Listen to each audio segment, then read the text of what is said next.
presentation of Fox Sports. We are Buckmore. We are Ohio.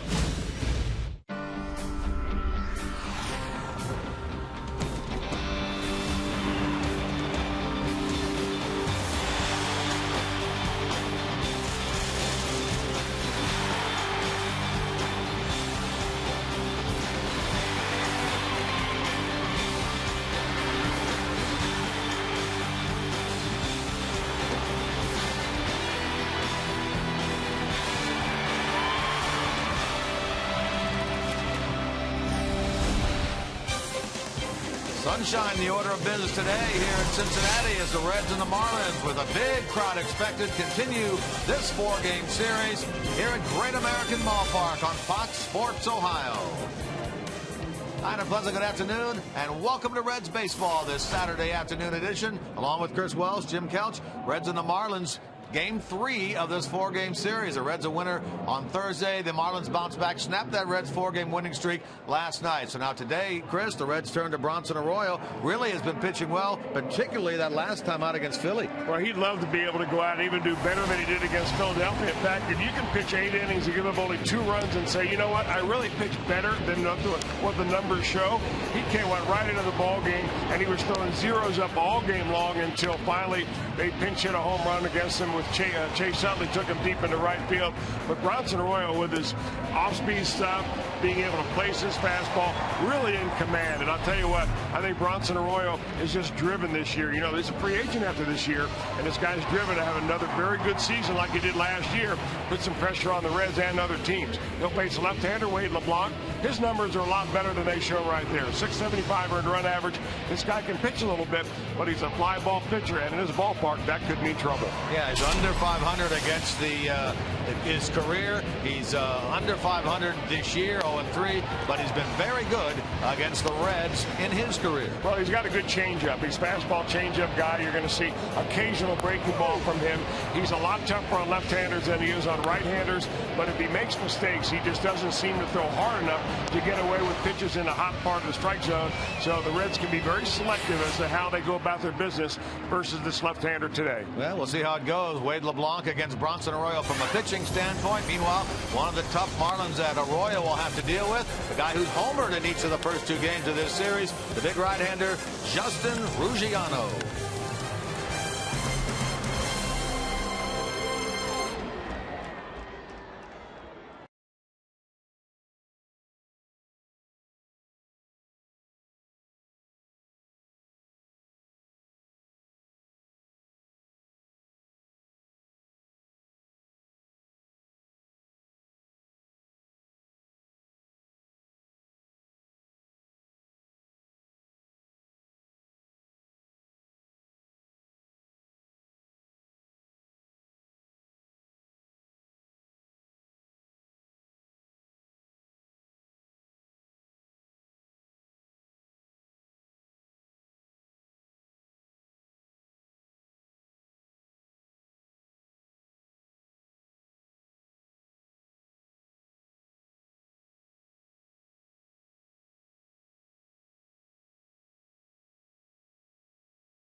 is presented by authority of the Cincinnati Reds and may not be reproduced or retransmitted in any form. And the accounts and descriptions of this game may not be disseminated without the express written consent of the Cincinnati Reds. Nice crowd gathered here on this Saturday afternoon. Sun is shining. Should be a very comfortable day. But for a more in-depth look at the weather, let's go to the weather report brought to you by Eric Dieters, attorney at law. Here's Scott Dimick from WKRC. I'm meteorologist Scott Dimick. We've got a big game going on at GABP today, but it's going to be cold compared to average. We'll enjoy a blend of sun and clouds for the first pitch, for the 7th inning stretch, and for the final out. We'll go from 50 at the start of the game to 52 for the 7th inning stretch as you head back from GABP and towards your car. We'll have a temperature around 50 degrees. Enjoy the game. All right, thank you, Scott. Let's take a look at Justin Ruggiano, Chris. Well, he's a pretty good high fastball hitter, as you can tell right there. That is taking Tony Cingrani, left-hander, deep on a high heater. And he hit a home run last night against Aroldis Chapman, 94 miles an hour, but up in the zone. Ruggiano plants it. Now, he's only hit 22 career home runs, 2 of them in the last couple of nights, but he's hit the ball very well against the Reds over the last couple of seasons. You can see there, this season overall, he's about 260 batting average with 3 home runs, but against the Reds, about 400, slugging percentage of 800, on base over 50% of the time. He likes the Reds, and he likes his ballpark. And the Reds will certainly try to control him today with the off-speed stuff of Bronson Arroyo. Here in Cincinnati, a Saturday matinee, the 3rd game of this 4-game series. The Reds and the Marlins coming up next.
Fox Sports Ohio is brought to you by the Ford F-Series trucks, the best-selling truck in America, 36 straight years. By Cincinnati USA Regional Tourism Network. Book your stay at CincinnatiUSA.com. And by Skyline Chili. Feeling good? It's Skyline time. Let's go right to the lineup now for the Miami Marlins this afternoon. Juan Pierre, Placido Polanco, Giancarlo Stanton at the top. Then it's Greg Dobbs, who's had very good success career-wise against Arroyo in the cleanup spot. Ruggiano and Nick Green, followed by Miguel Olivo, who was with the Reds all of spring training.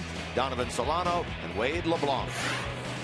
All right, Bronson Arroyo makes start number 327 in his major league career. He's got 126 wins and 116 as far as losses go. And He'll face a lineup of a lot of left-handers in there today. Mike Redmond, the manager of the Marlins, likes to flip-flop lineups, lefty versus righty, righty versus lefty, and so on. And lefties are the ones that have been giving Arroyo a little bit of problem this year. Not Pierre in this at bat as he taps it softly back to the mound. And Pierre is retired 1-3, and a good start for Arroyo and the Reds here this afternoon. Take a look now at the Reds defensively, brought to you by your local Ford dealers. Heisey, Chu, and Bruce across the outfield, same as last night. Frazier, Cozart, Phillips, Votto, also the same as last night. Look at the different battery, Chris. Arroyo caught by Mesoraco. Well, you know, Ryan Hannigan has been having a thumb injury, and he's been nursing it along and kind of playing through a lot of pain. And finally, Dusty Baker said, enough is enough. You're not hitting very well. You're trying to gut it through, and you're not helping the ball club in the process. So, who normally is Bronson Arroyo's personal catcher, Hannigan, will be sitting the bench today, and Mesoraco will catch him for the first time since 2011. And when you look back since Hannigan came up to the big leagues and started catching Arroyo, he has caught 82% of Arroyo's starts. And remember, a lot of those early days, that was the only start he made, is when Arroyo went to the mound. In the air by Polanco on an off-speed pitch, and on the right side will be Votto, who handles it for out number 2.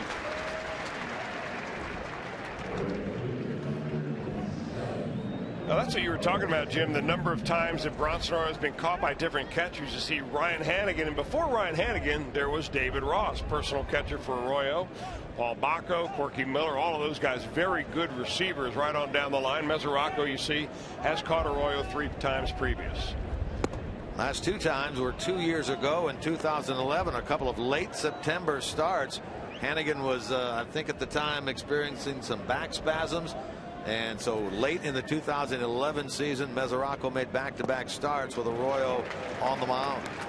This is a good guy, I would think, for him to work with, though, Arroyo. I would think so, too. I mean, you learn a lot, both from a pitching standpoint and catching standpoint when you have a new guy. You just hope that you're on the same page. And, you know, Arroyo has a way of calling his own pitches. Right. I mean, he's got his own signs that he gives to the catcher. It's not always Mesoraco flashes a sign, Arroyo shakes him off.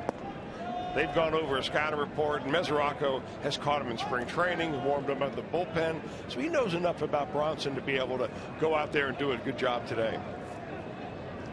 Well, Bronson Arroyo in his last start, as we mentioned in the pregame, very, very solid. Just an 8th inning 2-run home run. Allowed him to not have 8 shutout innings. There's a check swing and an appeal, and Stanton goes down on strikes. Down goes the batting gloves and helmet. A 1-2-3 first turned in by the veteran Bronson Arroyo.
Two-three inning by Arroyo. Here's now the lineup that he puts out this afternoon. Chu, Cozart, and Votto, the top 3. Phillips, Bruce, Frazier in the middle. Heisey, Mesoraco, and Arroyo round out the bottom three. They'll face this left-hander, Wade LeBlanc. Wade LeBlanc, most of his major league time has been that as a San Diego Padre. He's got 64 starts altogether, 26 years old. Young man that has kind of split time between the major leagues and AAA the last few years with the Marlins and before that with the Padres. He gets ready to work to Chu. Reds have done very well against left-handers this year, right at the cusp of the 300 mark at 298. Chu quickly gets ahead, 2 balls and no strikes. Yeah, talk about LeBlanc, up and down from AAA to the big leagues in each of the last 5 years. And there's a base hit for Chu. He'll hit the ball to center, he'll slice the ball out into left, or he'll pull the ball into right. Whatever he's doing, it's really working well. Well, one of the problems that Wade LeBlanc has found, especially this year, is the fact that he's not able to get off to a very good start. This is the batting average against in the first inning this year. And for a guy that relies a lot on the changeup, you have to kind of get your sea legs out from under you there and kind of get the other team looking for a fastball. Then you start to change speed. Problem is, he's found himself down after the first inning in most every one of his starts. Here's Zach Kozar. Red scored in the first inning of the game last night, then did not score again in falling 2-1. Wade LeBlanc, 28 years old. Pitched in the SEC at the University of Alabama. There's some of those numbers Chris is talking about right there. 8 of the 12 runs he has allowed have come in the first. And that's one reason why he's 0-3. This Marlins ball club not very good at coming from behind. Chu is running, and he'll get a stolen base without a throw from Miguel Olivo, the second steal of the year by Chu. Well, with a lot of left-handers, if you pick the right pitch, you can go into second base standing up. LeBlanc kind of somewhat deliberate to the plate, gives Chu a big jump right there, and Chu picked the right one. He's standing on second. And let's see if the Reds can repeat the performance of last night, which is to say, score in the first inning. Goes out a hit last night, 1 for 4. Infield single late in the game, meaning he's now hit in 5 games in a row, and he has his average up to 246. He's had a very nice homestand, of which this is the 5th game. Still 5 to go after this. In the air toward right. Stanton makes the catch. Take a look at the Marlins defensively behind this left-hander Wade LeBlanc, brought to you by your Ford dealers. They line up with Pierre in left, Ruggiano in center, Stanton in right. Polanco and Green on the left side, Solano and Dobbs on the right side. Miguel Olivo spent the entire 2013 spring training with the Reds.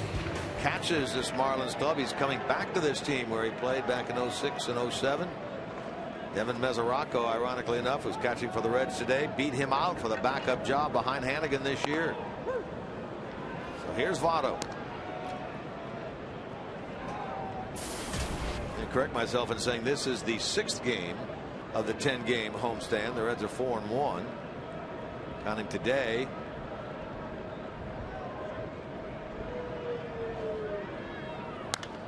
There's a foul ball out of play. So they've played 5.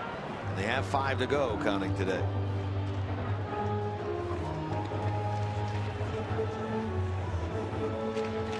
Votto last night 0 for 3 with a sacrifice fly. Did not reach base. That is telling because it ended his 16-game on-base streak to start the season. He had been the only Red to reach base in every game. Chu has reached base in every game that he has played. In the air toward left, Pierre with a run, and Pierre gets there and hauls it in for out number 2. That ball really dying off the bat of Joey Votto, tried to inside at it, like slapped it over there to the left side, but didn't have a lot of carry.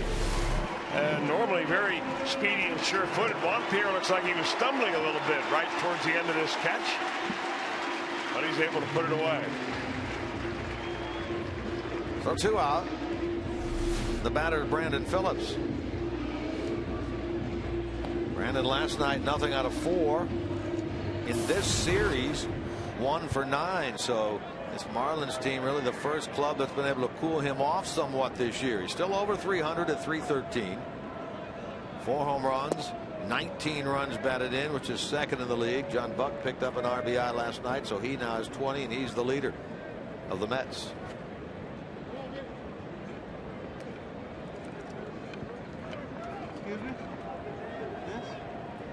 Some of the numbers of LeBlanc we talked about. Under 500 career record at 19-30.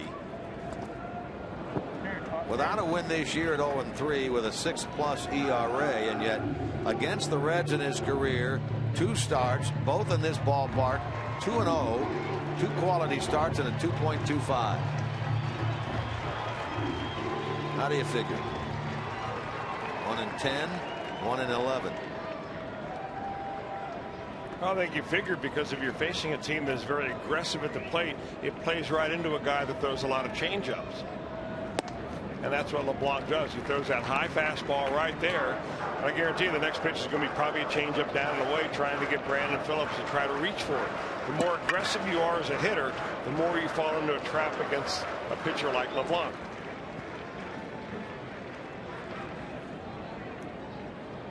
Chu leads away at second with 2 out. Just underway from Great American Ballpark on this sunny Saturday afternoon. Now Brandon ahead 3-1. Jay Bruce waits on deck. And if you're Brandon Phillips, you're figuring, well, you know what, 3-1, it doesn't mean automatically he's going to come to me with a strike right here. You've got a left-hander on deck, and Jay Bruce. LeBlanc gets lefties out way better than right-handers this year. Yeah, right-handers have really been able to tee off on him so far in his first 14+ innings this year in 3 starts. Reds come in at 9-8. Cardinals lost yesterday in that rain-shortened game against Philly, so they still own a 1/2 game lead over the Reds atop the National League Central. The Marlins at 4-13, the worst record in the National League, the worst record in Major League Baseball, occupying the bottom spot right now in the National League's East Division, some 9.5 games behind the Atlanta Braves. A meeting between Olivo and LeBlanc. LeBlanc, pretty good prospect some years ago with the Padres. 2nd round pick back in 2006.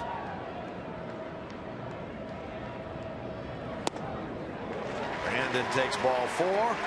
The Reds have 2 base runners here in inning number 1.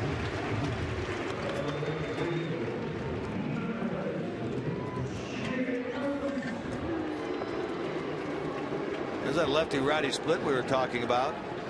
250 against lefties, but 348 what right-handers have done against LeBlanc this year.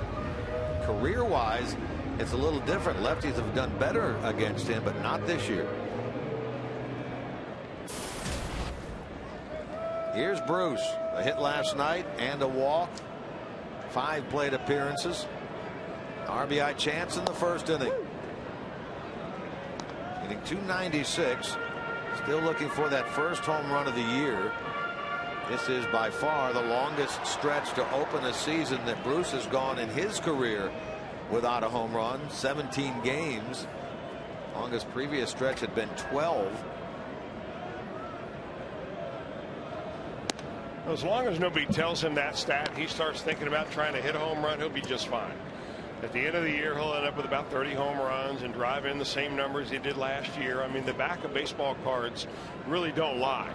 Guys get off the slow starts and people have a tendency to panic.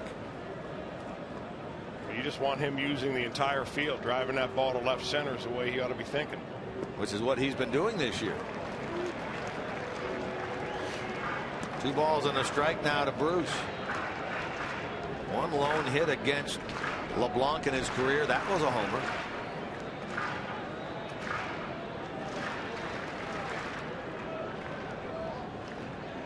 Reds trying to put a run on the board here in the bottom of the first.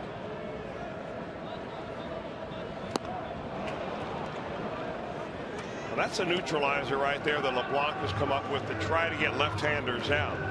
His best pitch is really a changeup, but he reserves that mainly for right-handed hitters. And if you pull off that ball even just a little bit as a left-handed hitter, you're just not going to be able to reach it. They get a look here to 2-2 from LeBlanc. 2 on, 2 out. That was the same one Bruce swung at and decided that time to lay off of it.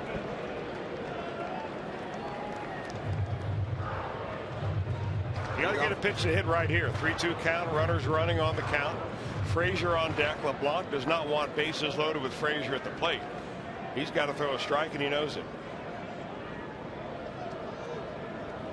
There go the runners, and a swing and a miss. Bruce, a strikeout victim, and the Reds leave 2 in the bottom of 1.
Tickets today to see the Reds take on the Marlins here tomorrow. Don't forget to take advantage of that. First, Reds 4 for $48 ticket offer, plus the first 8,000 kids 14 and younger get a Reds sports band thanks to Tire Discounters. For tickets to see the Reds and the Marlins tomorrow, call 513-381-REDS. Visit select Kroger locations or reds.com/tickets. No score after 1. Back to work Bronson Arroyo, a 1-2-3 first, in which he was able to get Giancarlo Stanton on strikes to end the inning. Now he gets Greg Dobbs inserted back in the lineup today. Boy, this guy has had a ton of success against Arroyo. Well, he's one of these guys who has done a real good job against a lot of right-handed pitchers, and Arroyo struggles against left-handers. This year, no exception to that.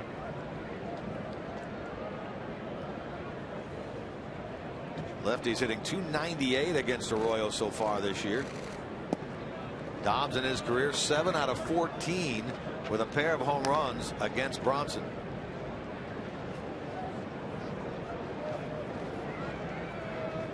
He'll be followed by Ruggiano and then Nick Green. Top of the second, no score.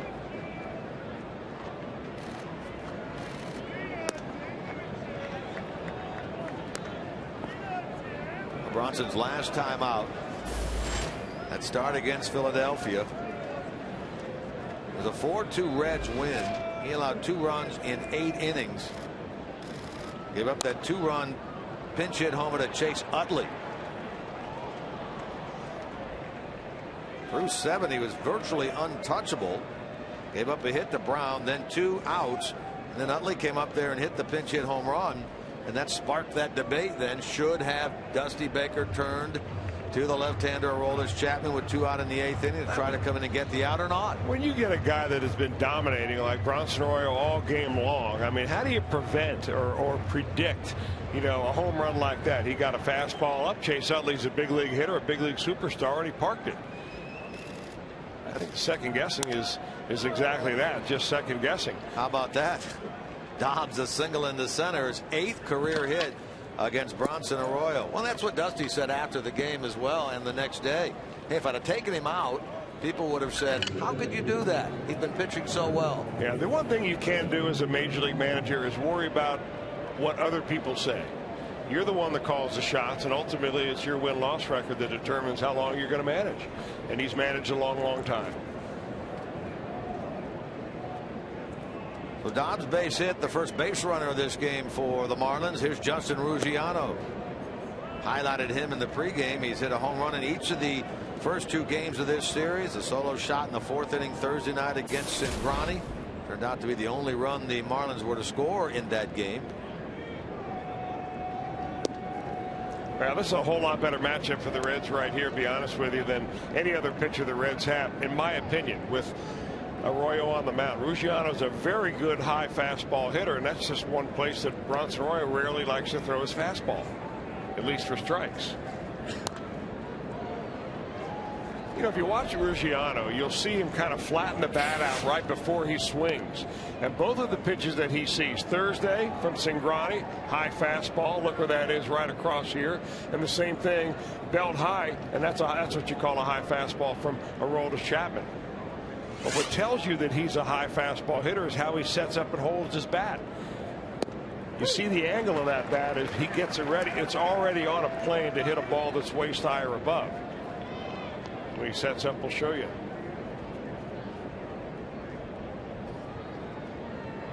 Those guys that hold it straight up and down like the ball down low, but he's got that baby kind of flat right here. And he's readying himself for something up in the zone to launch on. Well, he has 3 of the Marlins' 5 home runs this year. Team high 9 runs batted in. He keeps that ball low, does Arroyo. Ruggiano swings and misses. That's the 2nd strikeout for Bronson Arroyo, and that now is 1,000 career strikeouts for Arroyo as a Red. Well, I can tell you one thing. Bronson Arroyo can pitch to a scouting report. Some guys just kind of rear back and throw the ball, but Arroyo wants to know where guys' weaknesses are, where his strengths are, and he gets a big round of applause right here. Strikeout number 1,000. And they're on their feet here at Great American Ballpark. Becomes just the 10th pitcher in Reds history to record 1,000 strikeouts wearing a Reds uniform. He's now just 2 behind number 9, Jim O'Toole, the all-time Reds strikeout leader. Jim Maloney with 1,592. Boy, there's a great list of names, too, if you look down the top 10. Maloney, Soto, Nuxie, Jose Rijo. Ground ball to the right side. Phillips' play is to first. Green is retired. He had 3 hits last night. He's gone here the first time up tonight. The batter will be Miguel Olivo. Nice recognition of Arroyo by Reds fans. This good crowd on Saturday afternoon. Recognition of 1,000 strikeouts as a Red. Dobbs now in scoring position, 2 out. Bronson Arroyo should know this guy pretty well from spring training, wouldn't you think? And vice versa. Right. You would think so, but Olivo is a very good fastball hitter. He doesn't handle the breaking ball too much. I imagine that Arroyo may tease him with the fastball, but get him out with the breaking ball. This guy's always had some power. He's a former Marlin returning here. He was with them when they were the Florida Marlins. Back in 06 and 07, bounced around a little bit since then. Kansas City, Seattle, Red spring training this year. And he has 1 career home run against Bronson. Change up first pitch, breaking ball second pitch. You know, when you look at Arroyo and you see that first pitch up there, he throws at 77 miles an hour. I mean, there are high school kids out there that are throwing way faster than that. It takes a lot of guts to pitch like that, but hitters just aren't ready for it because you rarely see pitchers out there with the spread and speed that Arroyo has. He'll go all the way down to the mid-60s on his curveball. And he muscles up at 88 and it looks like it's 108. Here's the full repertoire for him, and he throws about every pitch in the book. I mean, you can add modifications of all of those, but his fastball average is 87. Doesn't throw it a lot. Those a lot of sliders, a lot of curveballs, change-ups, cutters, and the kitchen sink. There's that drop down breaking ball. Olivo chases it, doesn't get it. Now 1,001 in the strikeout column as a Red for Bronson Arroyo.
The Bearcats and Bengals made roster moves yesterday. See who are the newest additions. Make sure to check out the video section after every Reds game for post-game interviews. And just like during every Reds home game, you can chat with Hal McCoy using the Game Talk feature in Game Connect. Get complete coverage of today's Ohio sports on FoxSportsOhio.com. Brought to you by 1-800-SAFE-AUTO. Drive safe, spend less. Here come the Reds now in the bottom of number 2 against Wade LeBlanc, native of St. Charles, Louisiana. Works against Todd Frazier, then Heisey, then Mesoraco. Well, like last night with Kevin Sloyd, not many Reds have faced LeBlanc. Votto, Phillips, Bruce are the only ones in the lineup. Yeah, but you know what? There aren't the kind of secrets that there used to be. Now there's so much video. I mean, you don't only see games that have been televised. You see video from different angles that you've never had before. You can query up the computer and say, all right, what does the Wade LeBlanc like to throw on a 2-1 pitch to a right-hander? And you'll see all the 2-1 pitches that he's thrown in his major league career. It's hard to have a secret. So if you haven't faced a guy, yeah, it's tough to get used to the arm slot maybe a little bit, but not like it used to be. Polanco will throw out Frazier to start the bottom of the second. Interesting, though, one of the pitches that Wade LeBlanc throws, pitching coaches will call a dead fish. And it's something between a fastball and a changeup. His fastball is about 88. His changeup is in, the low 80s. And that dead fish is somewhere in between. I think that was the last pitch right there that he got to Todd Frazier. And it's kind of just a modified fastball where you move your thumb up on the ball a little bit. Bunt by Heisey. LeBlanc will barehand that ball. Safe is the call. And a bunt single for Chris Heisey. That's credit to him, just hustling down the line right there. Well, he's got some speed, and LeBlanc made a nice play right there. Went down, barehanded it, threw it. Good scoop at the other end by Dobbs, but Heisey just outruns the play. A little bit of a low throw, but as you said, Dobbs did a nice job to make the catch of that ball. Look at Heisey at the very end as he's crossing the bag. He's leaning forward like a sprinter, trying to get through the finish line. And I think that really helps guys get there. Sometimes you see those runners, they make a long leap at the very end trying to reach the bag in one stride. Heisey runs right through it, and I think that may have been responsible for his safe call. Now a chance for Mesoraco with a runner aboard, one out here in the bottom of the second. Evan did not catch last night, but he did make two starts at catcher in a row. One in the Philadelphia series on Wednesday when he went 2 for 4 with a pair of doubles. And then he started again here Thursday night. And while he went 0 for 2, he did have a sac fly. So he comes into the game with 4 runs batted in and a .235 average.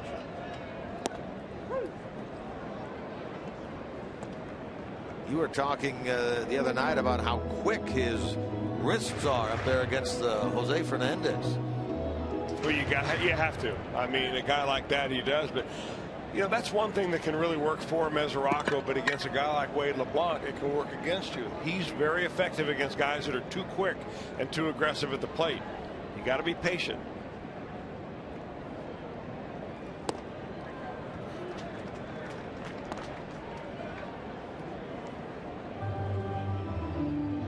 Heisey 2 for 2 in stolen base attempts this year. The Reds already have a steal in this game.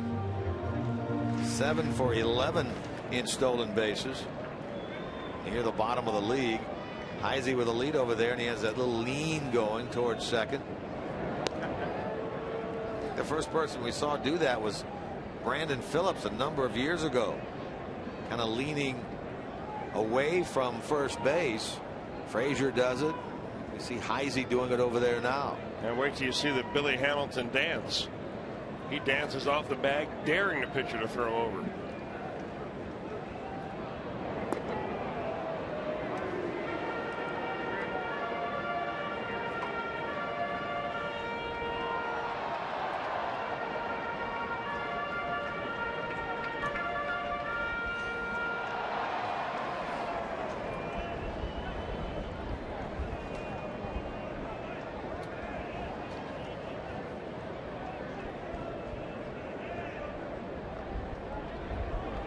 He's not giving him his best move over there, just lobbing that ball to first base.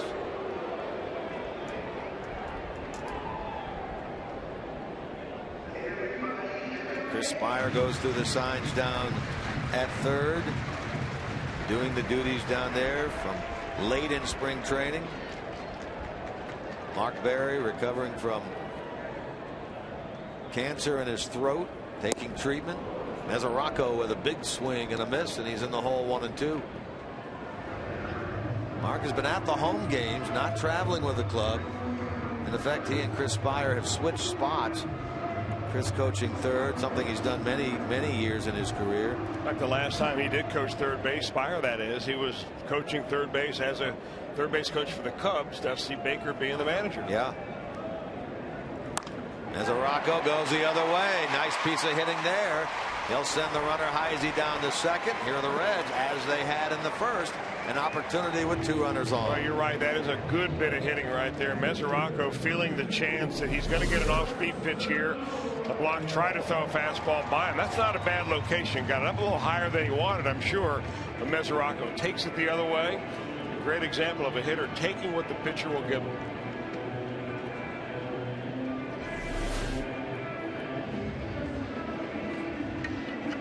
Here now is Arroyo.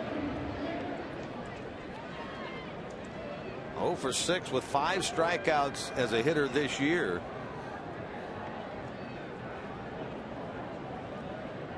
Let's see if he wants to bunt these runners along.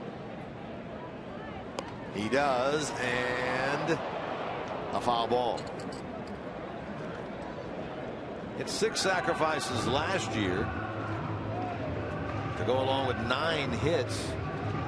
Career 128 hitter. He'll surprise you every now and then. Well, he can hit the ball. I mean, he was a shortstop in high school, one of the better players on the team, as most of these pitchers were at one time. You know, normally you bunt a pitcher right here because you want to stay away from the double play ball. LeBlanc is really a fly ball pitcher. Rarely gets a ground ball. Bronson gets it down. Olivo's going to go to third, and they get the out. It's a nice play by Miguel Olivo.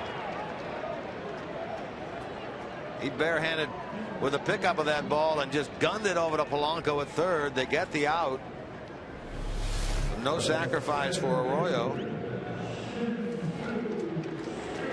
What you've got to do as a hitter up there is you've got to hit it hard enough down the third baseline that neither pitcher nor catcher can get to it.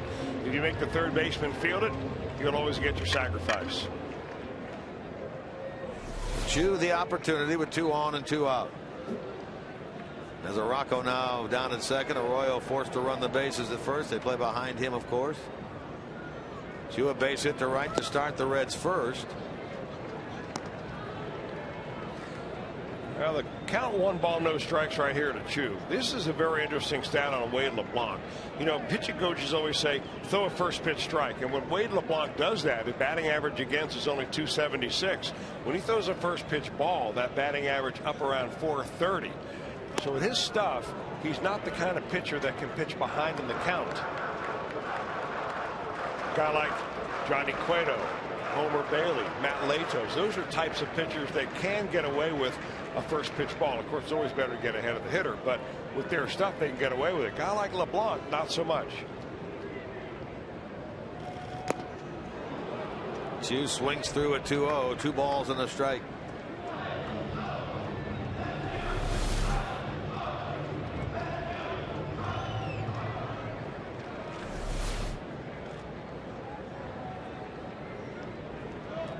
Chew's driven in 8 this year. That one right in on his fists. 2-2.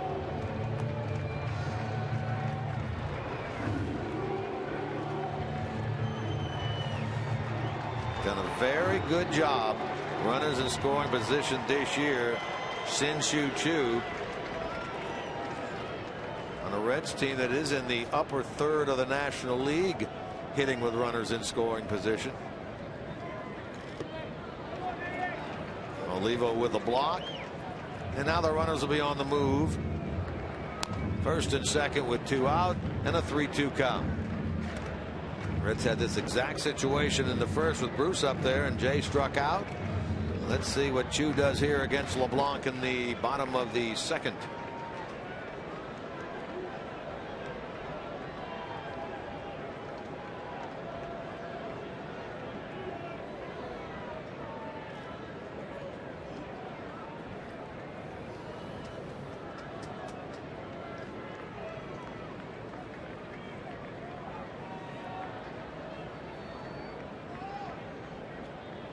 Runners are off. Chew hits it the other way, chased by Pierre into foul ground, and he didn't get it. Foul ball.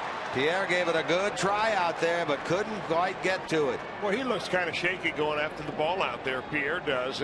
He looks shaky on the ball that he did catch off the bat of Joey Votto. We lost sight of it, but I think he felt that wall coming up on him and forgot all about squeezing the glove. Good effort by Pierre. He just ran out of room. In and out of his glove just as he hit that wall.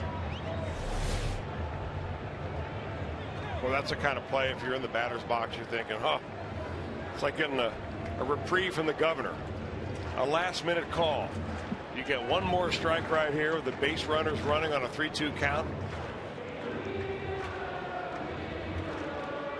And I do believe the more you do see of a pitcher, the better the advantage begins to fall towards the hitter.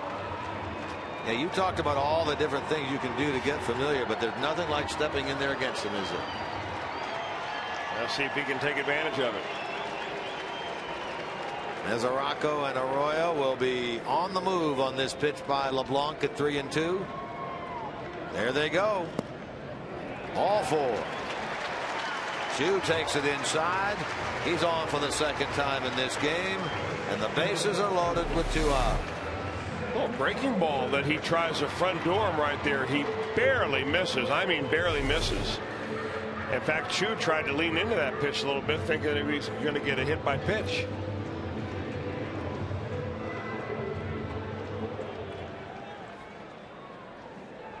So here's Cozart. Flied out his last time. He's in the number 2 hole again today for the Reds. He's been very good in this spot this year.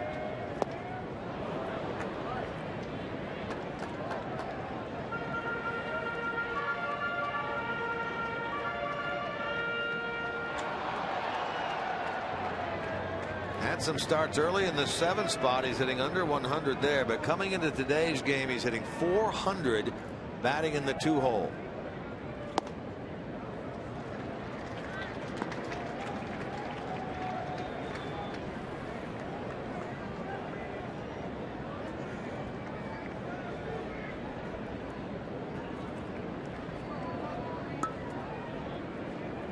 Reds as a team have been very good this year with the bases loaded.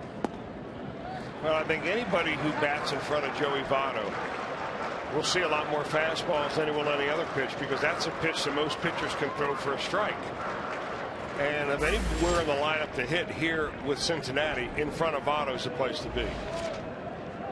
Joey waits patiently on deck. Bases loaded, 2 out. Ozark chops it. Polanco, tough play. He makes the pick and the throw, and they've got him at first.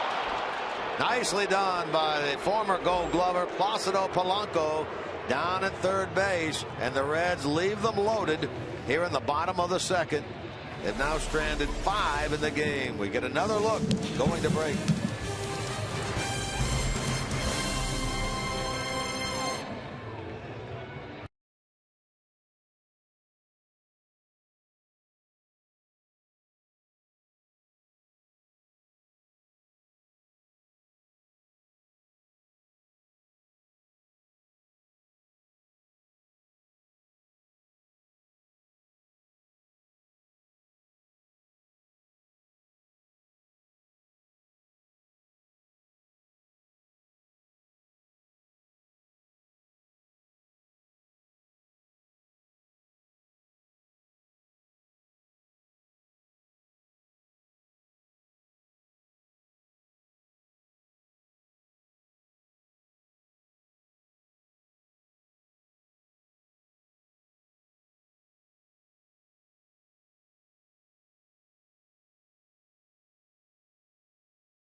Brought to you by Elk and Elk, serious lawyers for serious injuries. Call 1-800-ELK-OHIO. Let's talk strikeouts with Reds pitchers.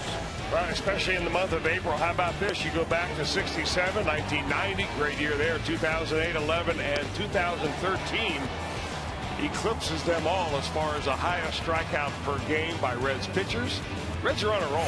I mean, the starting pitchers are getting more strikeouts than ever before. And there are some guys in the rotation you don't think are very high strikeout pitchers, Arroyo being one of them, Mike Leake being another, but Homer Bailey's punching them out like no other year. Matt Latos had a bunch of strikeouts. Tony Cingrani, 8 and 5 innings the other night. So they are getting a lot of cool breeze going on here at Great American Ballpark so far. With throwing the 12 last night, the Reds went into this series with the 2nd most strikeouts by their pitchers in the National League. A dozen of them last night. 3 so far here today. Top of the 3rd, second baseman Donovan Solano leads it off. Solano a base hit last night, 1 for 3, 2 for 7 in the series. The pitcher on deck.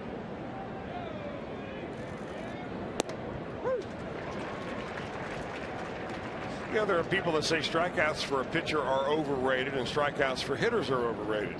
The Marlins coming into the series were #1 in the National League in the fewest strikeouts as a team. Right. But of course their offense was struggling mightily as one of the worst offenses in the league.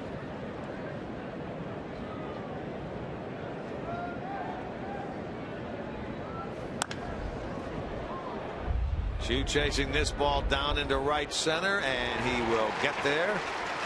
So Solano retired. First out, third inning. Now the pitcher, Wade LeBlanc.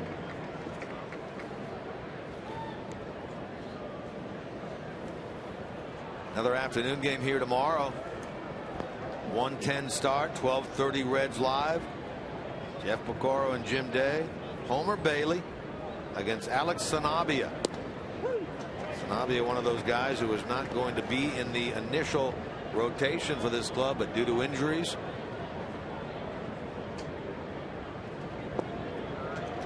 He's been given a chance this year. Quickly, 2 strikes on LeBlanc. Boy, Homer, what a performance his last time out against Philadelphia. Well, you know, just watching him in spring training based on what he did in the second half last year, you just get the feeling the kid is poised for just a major season. Yeah, you hit it right on the head there. Great second half, that great performance in the playoffs, and now off to a good start this year.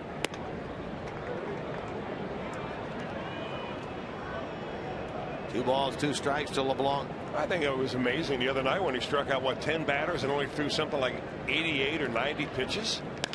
I mean, that's just hard to do. You've got to just pound the strike zone to do that. He threw 89 pitches in 8 innings in that game Tuesday, in which he allowed no runs, 2 hits with 10 strikeouts. That was the suspended game that was ultimately finished on Wednesday.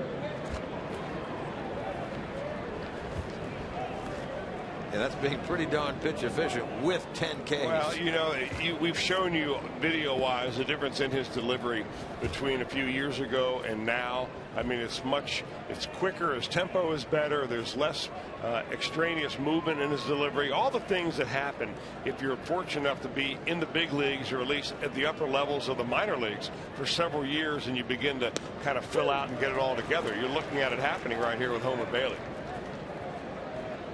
Here's Juan Pierre with 2 out and nobody on. Tapped one back to the mound his first time. Frazier way in at third. Now he'll move back with 2 strikes. That was a la Pete Rose against Mickey Rivers in the '76 World Series. Frazier just trying to intimidate him. I mean, he could have been more than 60 feet from home plate. There's strike 3 call. Pierre fanned 3 times in the game last night, which is a real rarity for him. He strikes out here to end the top of the 3rd.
Moment of the game brought to you by Miller Lite. And don't forget, if a Reds home run hits the Toyota sign during today's game, Stephen Kurtz from Batavia, an owner of a 2013 Vesna, will win this beautiful new Tundra on display here at Great American Ballpark. Register for your chance to win at an upcoming game by visiting your Cincinnati and Northern Kentucky Toyota dealers. Votto to get it started here in the bottom of the 3rd. Then Phillips, then Bruce. Scoreless game. Votto lifted the ball to left his first time. Now 1 out of 7 in this series, 3 out of 16. Having a slow start to this offensive year for Joey Votto. Votto cracks this ball to right field. 1-0 Reds. Boy, that one jumped off the bat of the Reds first baseman. His second of the year.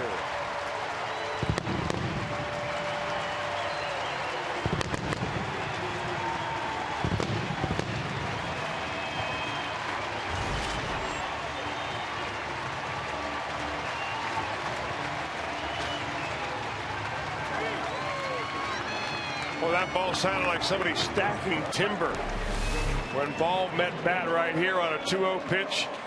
Hitter third, Joey Votto lets it loose and drops the bat hand. I kind of chuckle with people suggesting that maybe Joey Votto's losing it. You know, when he's had a slow April, even though his on-base percentage is over 500, his OPS is over 900. But because he hadn't hit home runs, because he hadn't driven a lot of runs in, there were some people that were concerned. I think an exclamation point right there by Votto says, don't worry about it. Well, he hit his first home run of the year almost a week ago in Pittsburgh that ended a drought of, 51 or so games since he'd last homered near the end of June 2012. That was before the knee injury. And that last swing by Brandon Phillips may wake somebody up. I mean, he took a swing and nearly fell over, had to jump through the batter's box just to keep his balance. He wanted to hit back-to-back. I guess you can get away with it now in the year 2000. Here's this one we're talking about.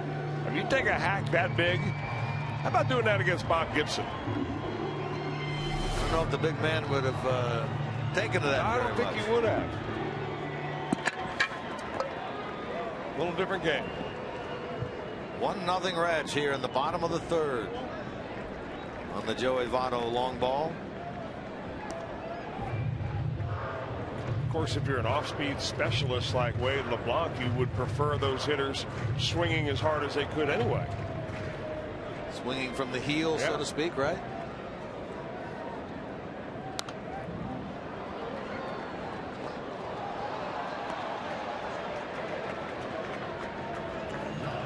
Two walks in the game issued by LeBlanc, 1 to Phillips. That came in the first inning. Mike Redmond looks on from the Marlins dugout.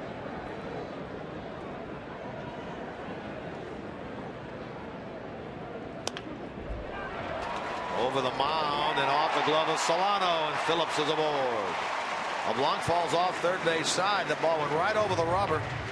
He reached back for it, couldn't get it. Not even sure had Solano fielded that ball, he was going to come up with it cleanly and throw Phillips out. And in fact, Brandon does get credit for a hit. Now, once it clears the mound, no problem. He tries to backhand that ball. That would have been a miracle play. It comes up a little bit on Solano. You see right as it misses, but it just ticks right by the second base bag, takes a funny hop. So good start for the Reds here in the bottom of the third. Home run, infield hit. Now Bruce. Struck out his first time. Yeah, they've had 5 hits so far here through the first 2 full innings.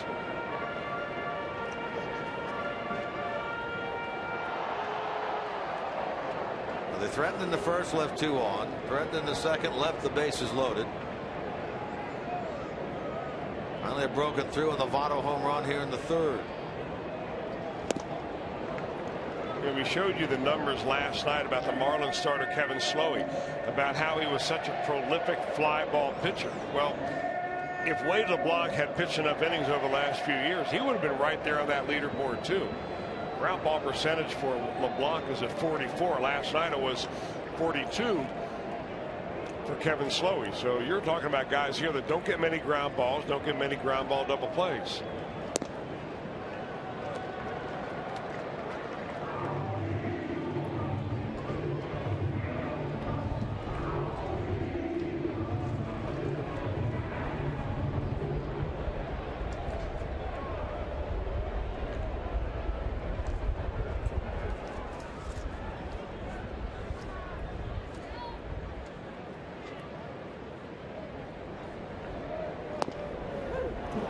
That one taken right at the bottom of the strike zone. 1-2.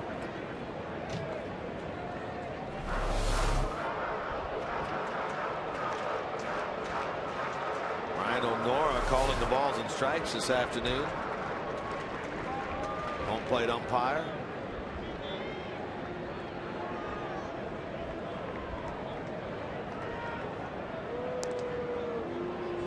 His mates are Adrian Johnson at first. Fielding Culbreth is at second. Bill Welke is at third. Congratulations, by the way, to Fielding Culbreth. He's the first-year crew chief. They had a number of umpires retire at the end of last year, and he is promoted to a crew chief here in 2013.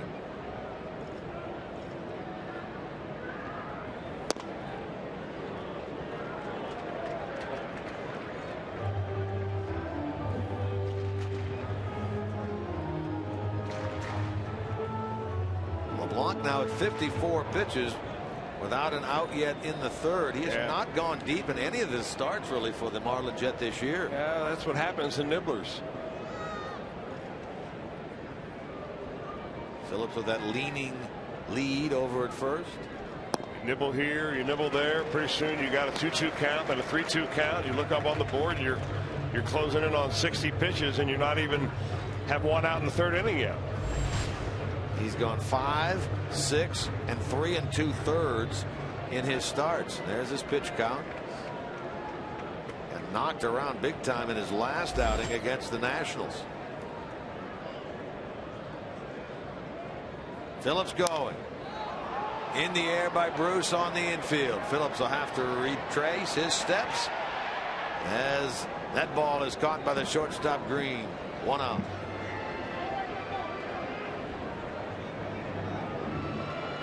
So Bruce retired. He's 0 for 2. Now it's Todd Frazier.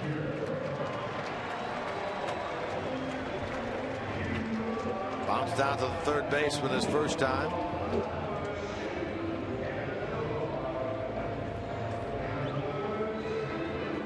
Hit last night for Frazier. A couple of hits on Thursday, so he's had a nice series thus far.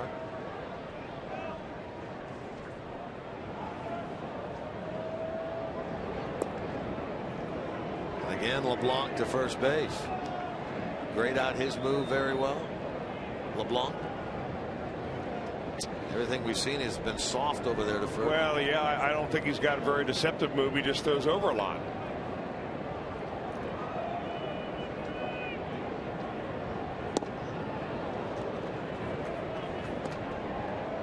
So if you're a left-hander and you don't have a good move, you got two choices. One is you don't throw over at all, so you keep that bad move a secret, or you throw over a lot just in case the guy tries to run. He goes on your first move and you have him picked off.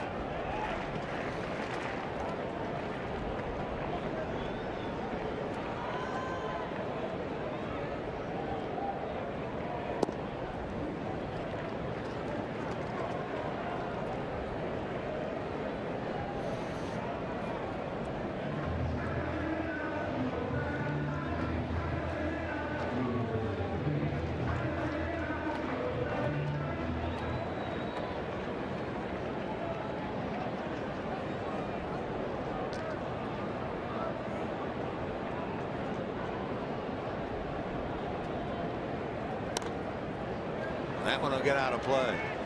Well, you look out of that scoreboard, you see they are playing at Fenway Park in Boston this afternoon against Kansas City. Scoreless in the second. They're also playing hockey. The Bruins playing this afternoon in Boston. Those games were postponed yesterday. It's good to see them starting to get back into a normal way of life. It certainly is. Our Miller Time moment of the night here last night was the big announcement on the scoreboard. The second Boston Marathon bomber had been arrested. It was great news all across the country. People chanting USA, feeling good about the folks in Boston.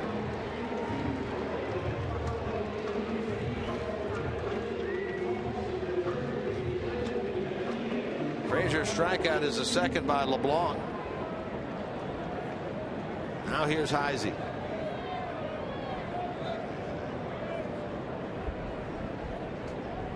Bunt single his first time.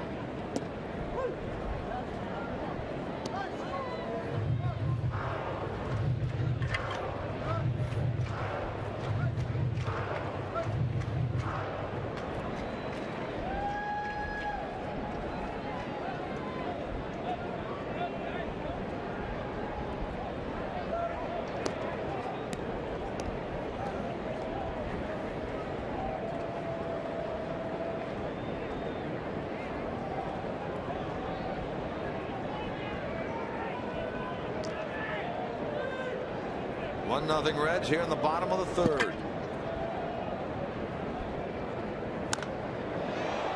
High, deep, and foul down the left field line by Heisey, who's now in the hole. 2 strikes. That looked like the Chris Heisey of old a couple of years ago, when Heisey would come off the bench looking for a fastball. He would be as quick on an inside heater as anybody in the league. He's kind of modified his stance a little bit, trying to hit the ball to right field a little bit more, but very quick on that one. This inning saw the Votto homer, the infield single by Phillips. Pop up by Bruce, strikeout of Frazier. Now Heisey does go the other way into right.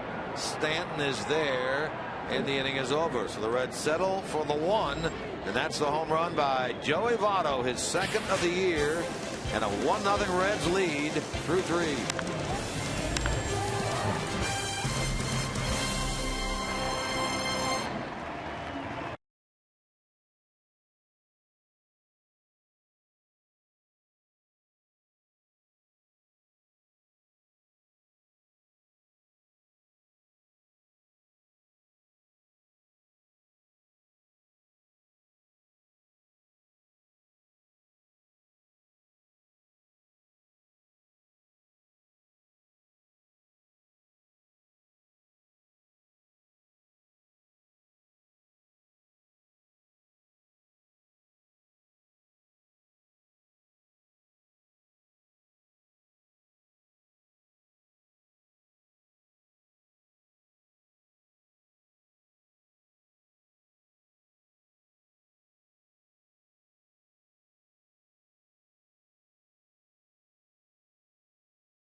On Friday, that's May the 10th, when the Redlegs kick off a 3-game series against the Milwaukee Brewers.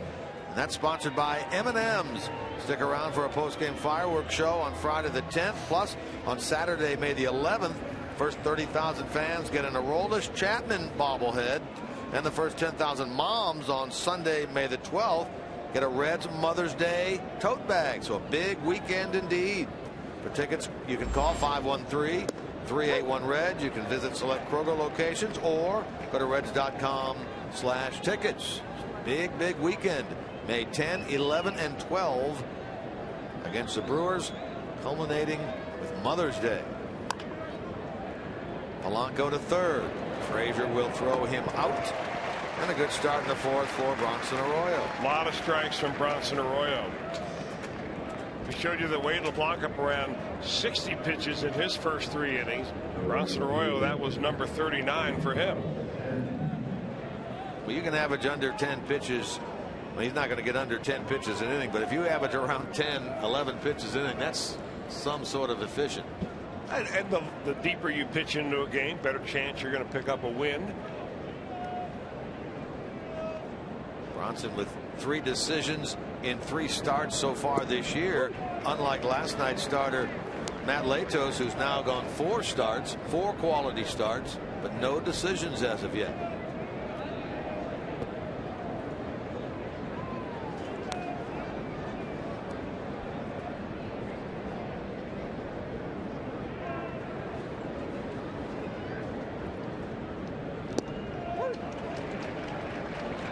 Keeping this ball down and down on Giancarlo Stanton. Struck out his first time. Softly hit to Frazier. Nice pick and throw. Can't get him. Base hit. Well, they haven't hit a ball hard really in this game. They get a base hit there out of Stanton. of the infield variety. Yeah, now only 2 batters over the minimum for Bronson. Arroyo, slow roller down there. Even if the throw is on the money without the hop right there, I think Stanton outruns it. 3-sport athlete in high school coming out of California. He was the high school athlete of the year his senior year. That would encompass a lot of high school athletes in California now. Big, strong fella. Here's Dobbs, a base hit his first time. Yeah, Dobbs with that base hit pushed his personal batting average against Arroyo over 500.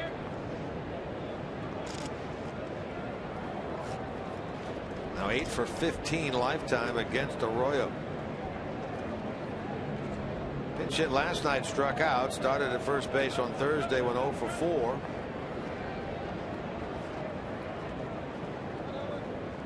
Really the third man down the line for this club at first base from what their thinking was at the start of the year. Logan Morrison, Casey Kochman, both now on the DL.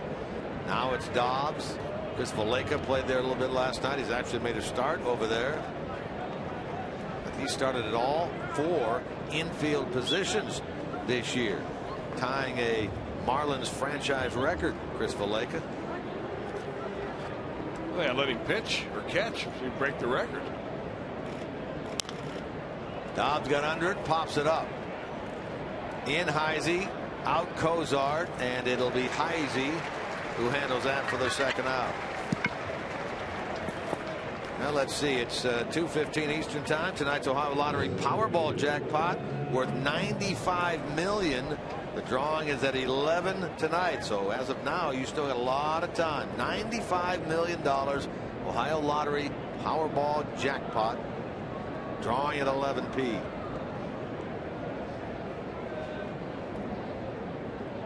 Here's Ruggiano. Good approach by Arroyo to Ruggiano that first time up. I mean, there's somebody getting him out. He's got a 255 average.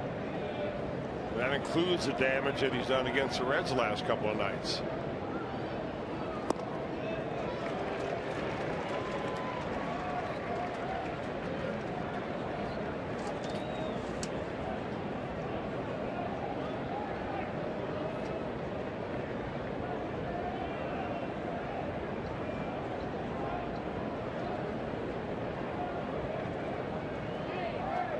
Runner going, and a stolen base. That one bounced off the runner, and now Stanton will move on over to third base. Yeah, that was kind of a sneak attack by Stanton. He had a very short lead at first base. Arroyo really wasn't paying much attention to him at all.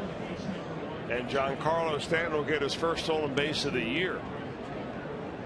I mean, he runs well, but you don't really consider him a base stealer, being the fact that he's the big, strong home run hitter in that lineup. But he gets to second base and gets by Brandon Phillips. And now 90 feet away. Mesoraco charged with the throwing error.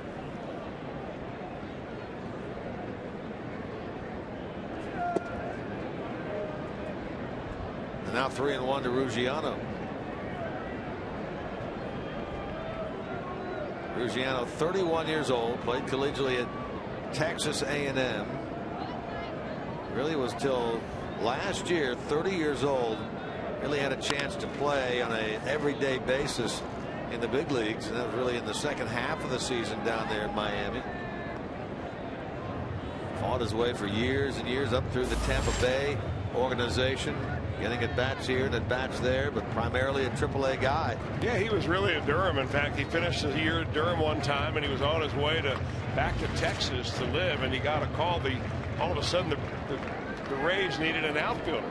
Carl Crawford got hurt, was on the disabled list, and they tracked him down in the middle of Texas. Said, get on a plane and meet us out on the West Coast. That was his break to get into the big leagues, and he's been kind of bouncing around ever since. He takes a 3-2 pitch up and in for ball 4. First walk by Arroyo. Has been very stingy with the free passes this year. Now it's 2 on, 2 out.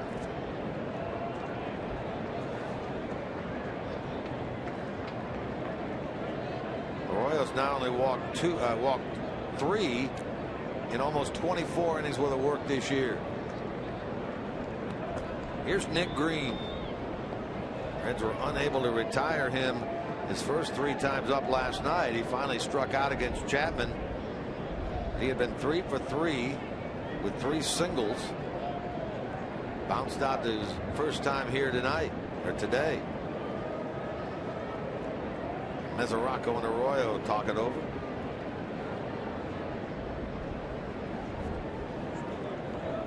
Bronson lifetime 1 win 4 losses against this franchise.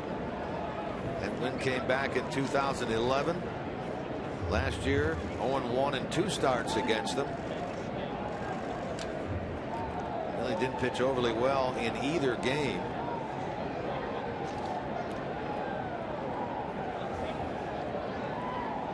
Reds return this visit down to Miami.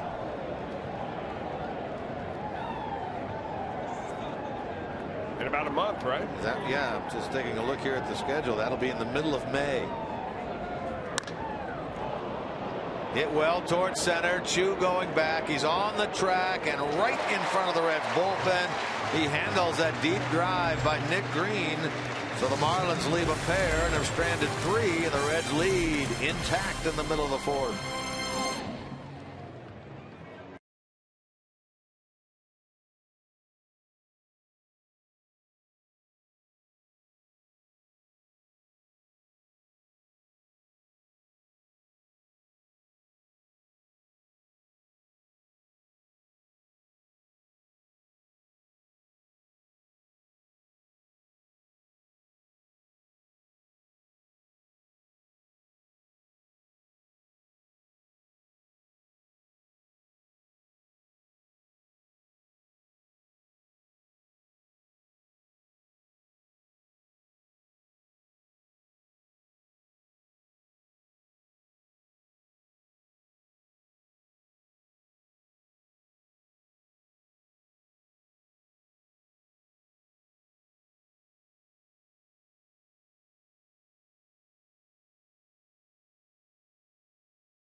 That is the #1 source for live baseball everywhere you go. Available on iPhones, iPads, Android, and BlackBerry 10. At Bat delivers Cincinnati Reds baseball with live audio, pitch tracking, stats, news, highlights, and much more. Text at Bat to 31826 or visit Reds.com for all the details. Again, that's 31826. Reds in the 4th inning against Wade LeBlanc, leading 1-0 on the strength of that Joey Votto home run in the 3rd. Then Mesoraco, Arroyo, and Chu up here in the 4th. Reds 1 run, 5 hits. Marlins no runs, 2 hits. Reds trying to put themselves in a position to win this series if they can win here today. Broken bat, base hit. Evan Mesoraco out into left field. How about a couple of knocks in the day for Devin Mesoraco, filling in today as Bronson Arroyo's personal catcher Ryan Hannigan on the sidelines with the sore thumb. He looped one into right the first time up. He loops one in the left right here. He's making his 3rd start now in the last 4 days.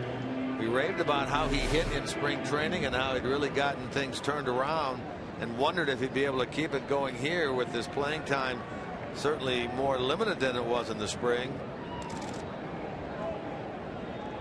He's looking pretty good so far. Now Arroyo laid down a bunt his first time, but it didn't work in terms of a sacrifice. Tries to bunt here and bunts it back to the screen for strike 1.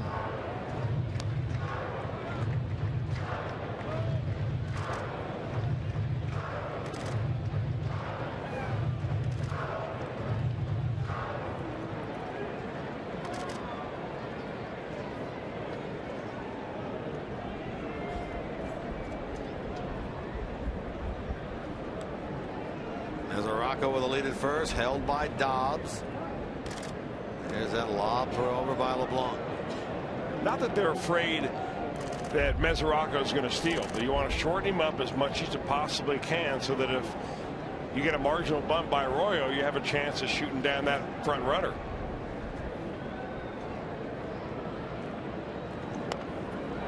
There's the bunt. LeBlanc took a long look and then decides to go to Solano at first base. Pretty long throw, and he decided to do it. He didn't. That's the first sacrifice of the year for Bronson Arroyo. Reminder that the Columbus Crew unbeaten in their last 5 matches. They look to continue that streak tonight at 8:30. They take on the Chicago Fire. Catch all the action on the home of the Columbus Crew. It's Fox Sports Ohio. Go right from baseball this afternoon. Little dinner. Right into Columbus Crew soccer tonight. 1-4 on the sacrifice by Arroyo.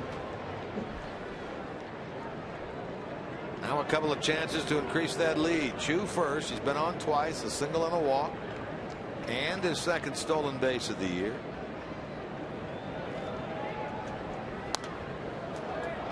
And of course a continuation now of that on base streak by Chu to start the year. He's now reached in 17 straight. Interesting to note that his previous high back in 2009 with the Indians was only 6. Uncharted territory here for Chu. Well, the guy's just a ball player. I mean, he's just so impressive in so many different ways. I mean, as a defender, he throws to the right base. He's a good outfielder. I mean, he's no Drew Stubbs defensively, but I mean, he runs the bases well, and he comes ready to play every day. Other than Joey Votto, he's the highest on base average on this team. He's 4th in the league. And you don't see him chasing a lot of bad pitches. No, you do not.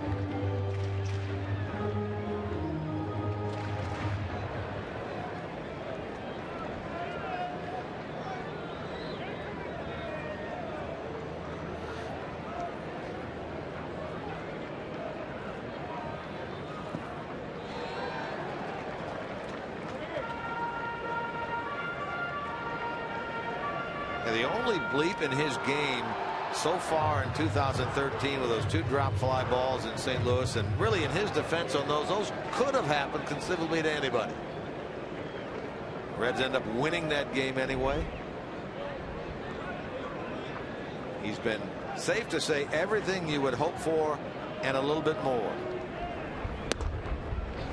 Now he draws his second walk of this game. Been on base 3 times. Well, it ends up in a base on balls, but we're nonetheless going to take a look at this pitch by pitch. Brought to you by Mazda. And it just didn't seem like Wade LeBlanc, after he missed with that high breaking ball, really wanted a whole lot to do with Chu. Kept throwing a breaking ball after breaking ball, bounces a slider in the dirt, and eventually misses with a high cutter right there and a good Chu on base. Threw only 1 strike in the count. That was the first pitch he threw.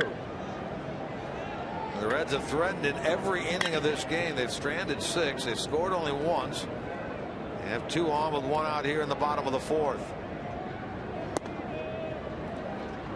Cozart is flied out, grounded out. He's 0 for 2 in this game, 3 for 10 in this series. Looks to extend his hitting streak, which sits at 5.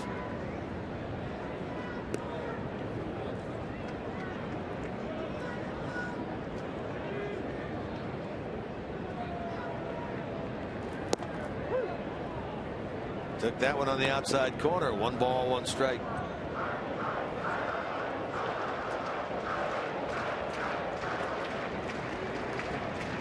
Reds sent 5 men to the plate in the first, 6 in the second, 5 more in the third. Now Cozart here is the 4th man to bat in this inning. They've kept the pressure on LeBlanc.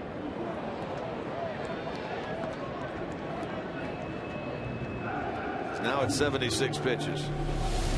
Boy, he gets all tied up right here. That little slider goes right in underneath his hands. That's what LeBlanc wants to do. He wants to get Cozart thinking about the inner part of the plate and then go a little change up, down and away.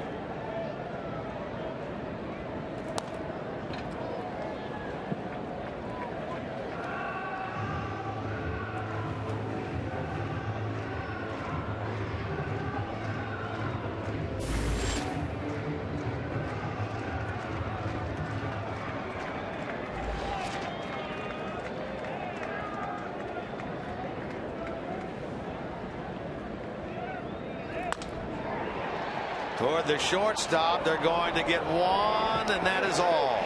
Funny play out there at second base that time because Mesoraco was breaking back to the bag, and Chu was bearing down on second base.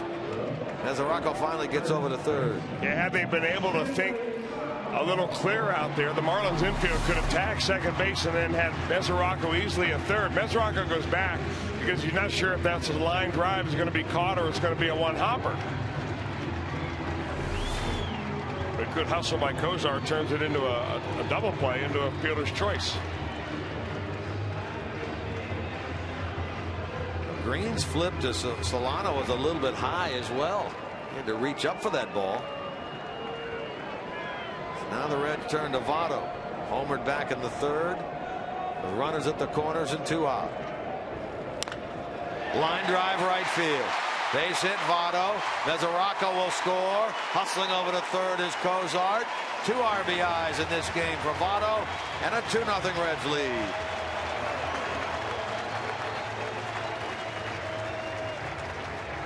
So he's pulled both of his hits in this game. Now you want RBIs? I'll give you RBIs. Joey Votto with a home run earlier, a solo shot. This one will also plate one. Well, that's what you get when you give a team an extra out. Marlins gave the Reds an extra out by not being able to turn what should have been a double play ball to get him out of the inning. Now you got to face Joey Votto with a runner on third. He picks up a base hit. Now you're down 2-zip. Still with some more damage that could be done with something coming out of Brandon Phillips. Same situation for Phillips that presented itself to Votto. First and third, 2 out.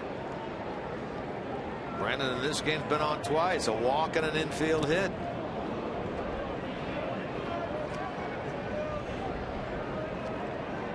Seven hits now for the Reds in this game. Only picked up 5 in the contest last night, a dozen here on Thursday night.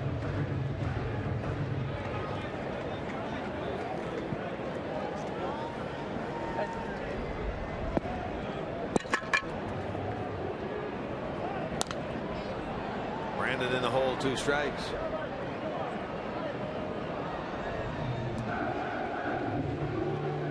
Joey ups his RBI total from 4 to 6.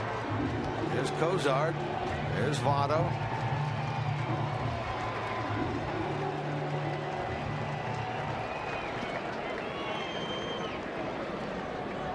Here's Phillips looking to get the best of LeBlanc.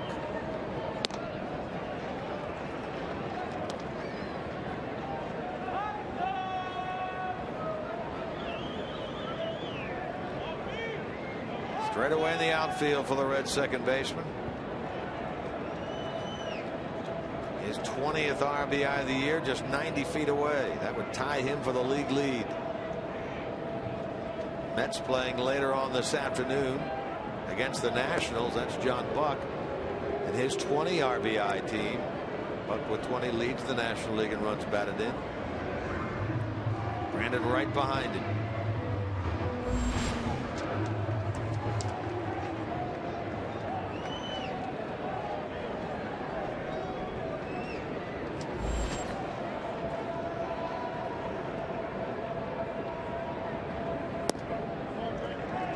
Two and two.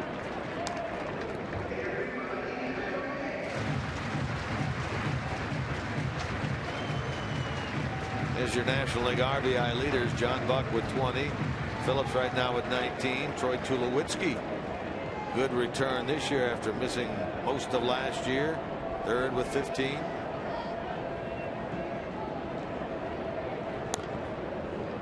Fights that one off to stay alive. Billy Hatcher fields that baseball.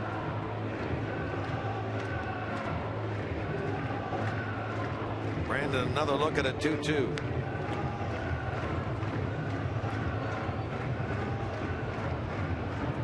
RBI single by Votto has made it 2-0 Reds. Trying to defeat the Marlins and this man Wade LeBlanc. In his case for the first time ever.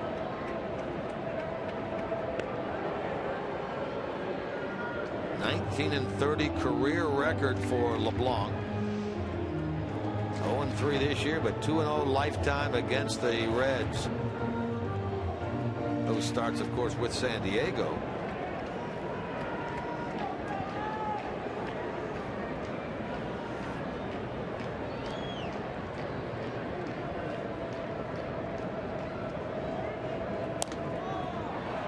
That one is popped up. Solano, the second baseman.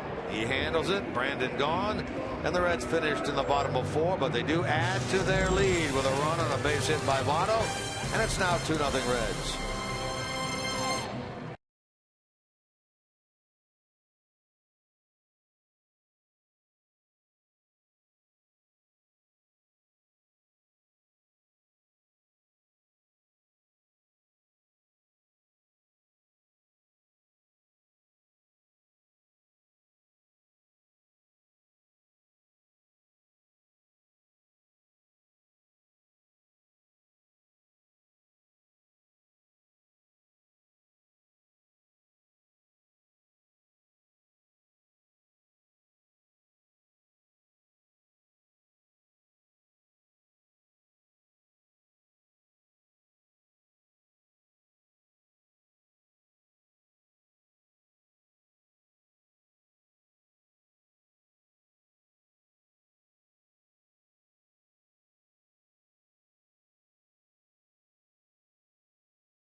Send our sympathies to everyone affected by this week's tragedies, both in Boston and West Texas. Please support onefundboston.org for those affected in Boston. Today, the first game at Fenway Park since the bombings of the Boston Marathon. Last night's game was postponed and emotions were high in the air. David Ross, who's now a Red Sox, the former Red, said he's never looked more forward to a regular season game in his life. Special jerseys that the Red Sox wore today. Normally at home, their jerseys say Red Sox on them. Well, they had special ones made today that say Boston, giving a tribute to the town. Tributes on the video board to recognize law enforcement and the citizens. And when law enforcement lined up on the field, the place went absolutely crazy. Marathon volunteers lined up along the Green Monster. A giant American flag adorned the Green Monster as the fans sang in unison the Star-Spangled Banner. And the PA announcer at Fenway Park may have put it best when he said, "We are one, we are strong, we are Boston. We are Boston strong." And guys, as we go back upstairs, you touched on it a little bit. Sports are an escape. They can put a smile on your face amongst hard times. And today's sports starting the healing process in Boston. We salute everyone involved in Beantown. Boston strong and united, we all stand. Very well said, Jim Day. Indeed. You talk about the process going on in Boston of healing out there. The raw emotion of that is hard to fathom. Meanwhile, here, a couple of base hits, a double by Olivo, a single to right by Solano. The Marlins have the tying runs on. That's going to be it for Wade LeBlanc. We finished in this game after 4 innings. So double down the left field line by Miguel Olivo, single to right by Solano. On Joe Mahoney, who started at first base last night for the Marlins, will come off the bench to pinch hit. That was just one of the oddest plays over there at third base, because when Jay Bruce handled that ball out in right field, he looked like he had no intention at all to throw it back towards the infield except towards second base. But Joe Espada, the third base coach, holds up Olivo, even though Bruce dropped the ball, didn't even look around and just kind of flipped it haphazardly into second base. I mean, you could have walked home from third. But it stands right now, still 2-0 ball game. Arroyo can still get out of this inning with no damage. Mahoney, big, strong, left-handed hitter, hitless in 3 at-bats last night. Still looking, in fact, for his first major league hit. Made his big league debut a year ago with Baltimore. Started this year on the disabled list. Activated recently.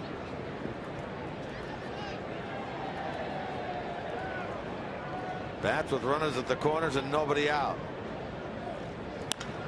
Line drive up the middle. His first big league hit.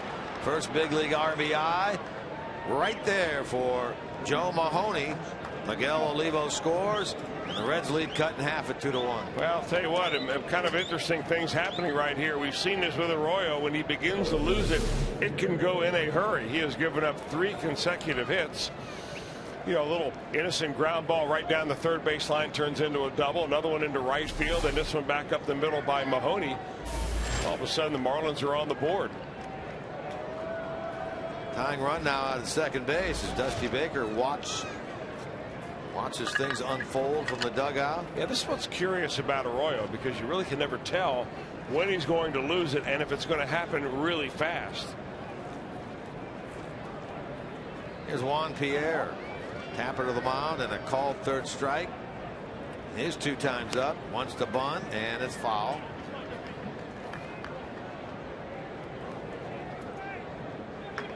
Well, how about Bronson Arroyo first, second, third time through the lineup? First time through the lineup, he's had no problem at all. In fact, the first inning is a very good one for him. Second time, the batting average goes up a little bit. The more you see him, the more you get. Look at the batting average in the third time through. Which is where we are right now regarding Pierre in the top of the Marlins batting order. Frazier in, expecting bunt. Showing bunt Pierre, and takes strike 2. Well, that base hit by Votto in the bottom of the 4th. Now, he's a guy that might still lay a bunt down with 2 strikes on him. Normally a very good bunter. That hit by Votto, the difference in this game at 2-1 Reds here in the 5th. Which one? The single in the 4th inning.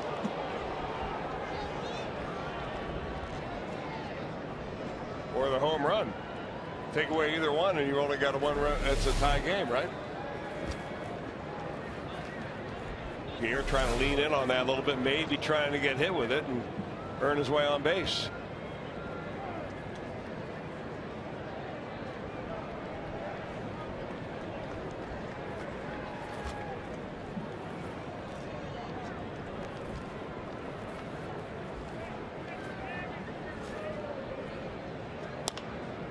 Little slap at a third, caught by Frazier, and he'll double up the runner at first base.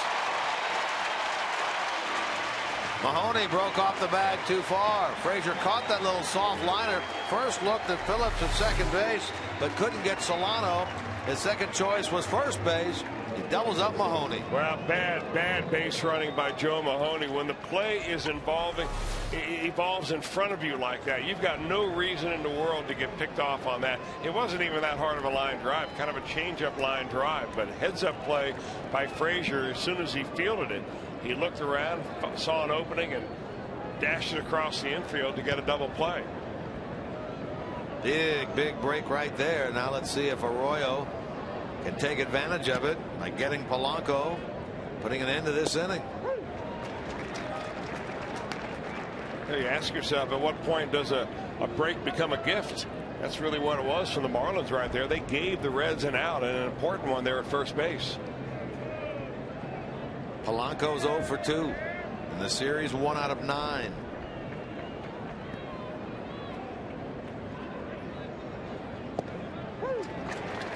And Arroyo drops a couple of breaking balls in there and finds himself a strike away from getting through the top of the 5th with just the 1 run being scored.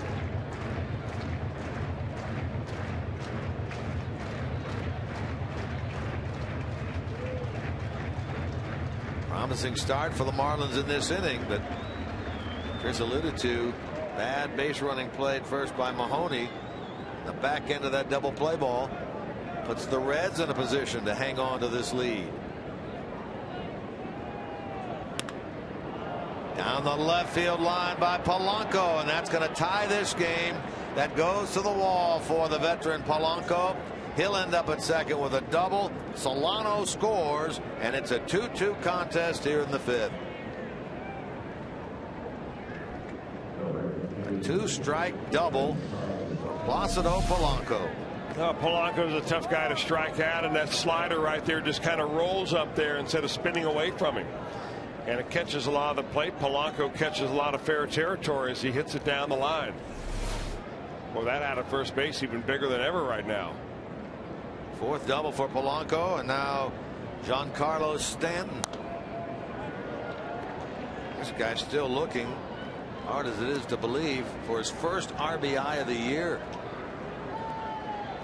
Well, he missed 5 days with that shoulder injury, but still in law, you expect the offense kind of to revolve around him.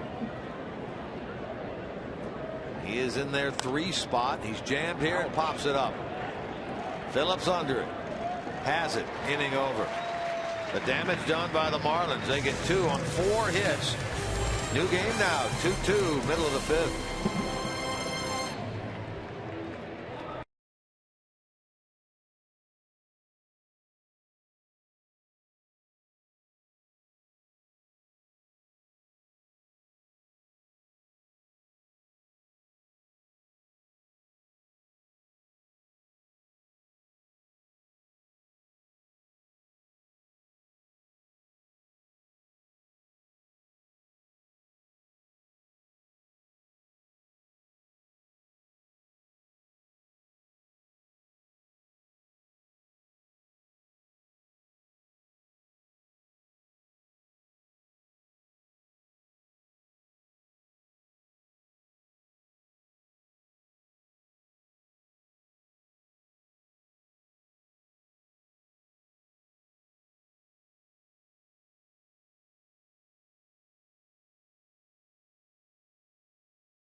Sports Ohio brought to you by Toyota. See your Toyota dealer or visit buyatoyota.com. Toyota, let's go places.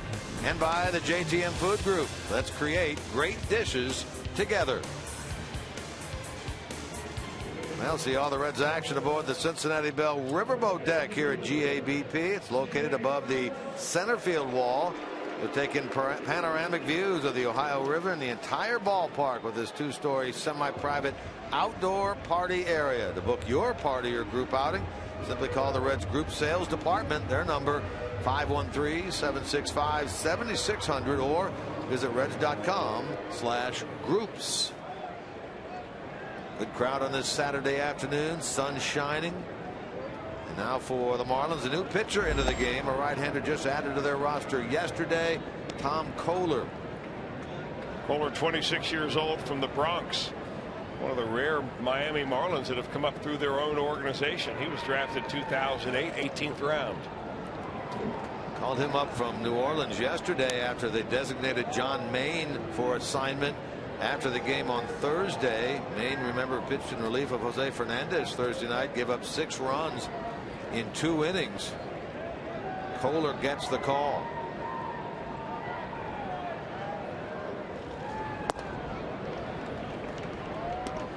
This year down at AAA New Orleans, 3 starts, 0-1 record, but with a 1.06 ERA, 2 earned runs, 7 hits allowed, 17 innings.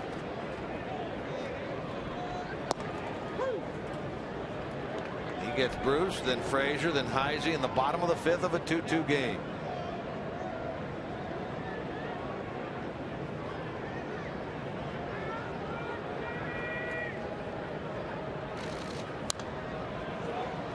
Final line on Wade LeBlanc, the Marlins starter.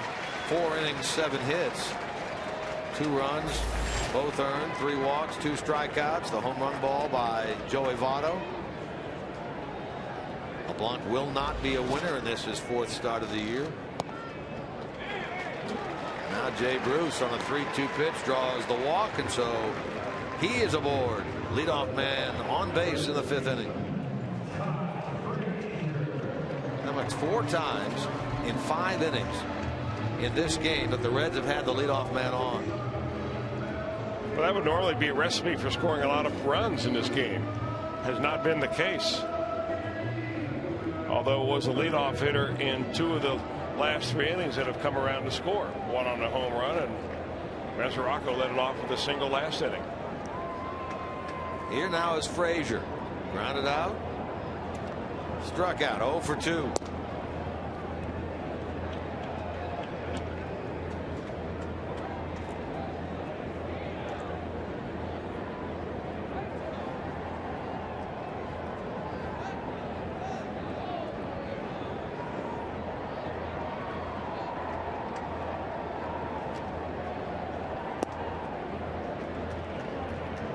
Frazier ahead 2-0.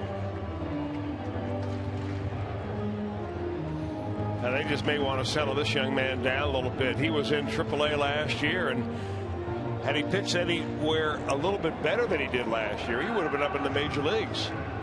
Marlins pitching staff was falling apart. They were looking for help, but he was down and unfortunately giving up a lot of home run balls. Well, you look at his numbers, though, Chris. He's had incredible numbers in the win column in the minor leagues. Tom Kohler. 16 in 2010. A dozen in 2011. A dozen more last year. All right, so when a guy does that more than just 1 year, I mean, is it luck, or is it just that he has a knack for picking up wins? I think a guy like that ought to get a couple of shots to see if he can't put some W's on the board. Sometimes you got to be lucky to win. A lot of wins. 16 in the minor leagues is almost like 20 in the big leagues. Yes, it is. Schedule down there upwards of 20 games shorter than it is here. From a starting standpoint, that's 4, sometimes 5 starts. Of course, it only gets you a $5,000 raise as compared to a $5 million raise. Difference in a 0, little 0. Couple left of the decimal point. Hardy cut there by Frazier, and now 3-2. Not the kind of 3-1 cut you expect Todd Frazier to take.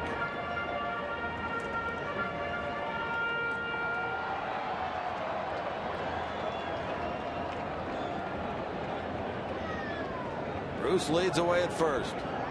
Walk to start this inning. He's going. Frazier swings and misses, and Bruce is thrown out stealing. That's a strikeout. 2-4 caught stealing. Double play by the Marlins.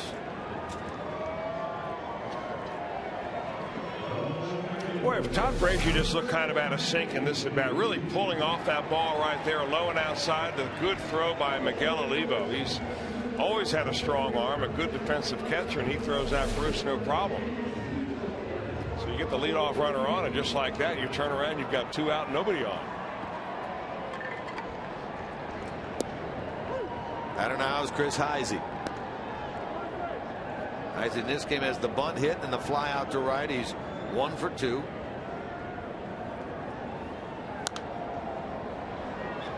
Now he's quickly down 2 strikes.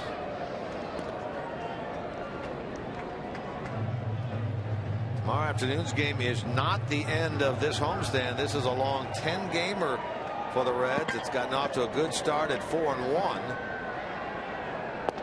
4 to go after today. The finale of this series tomorrow afternoon. And then for the first time this year, the Cubbies will be in town for a 3-game series. Monday night, Tuesday night, Wednesday afternoon at 12:35. That then is the closeout of this 10-gamer. And the Reds equal this 10-game homestand with a 10-game road trip. They'll go to Washington, go to St. Louis, and then on to Chicago. Full count now to Heisey.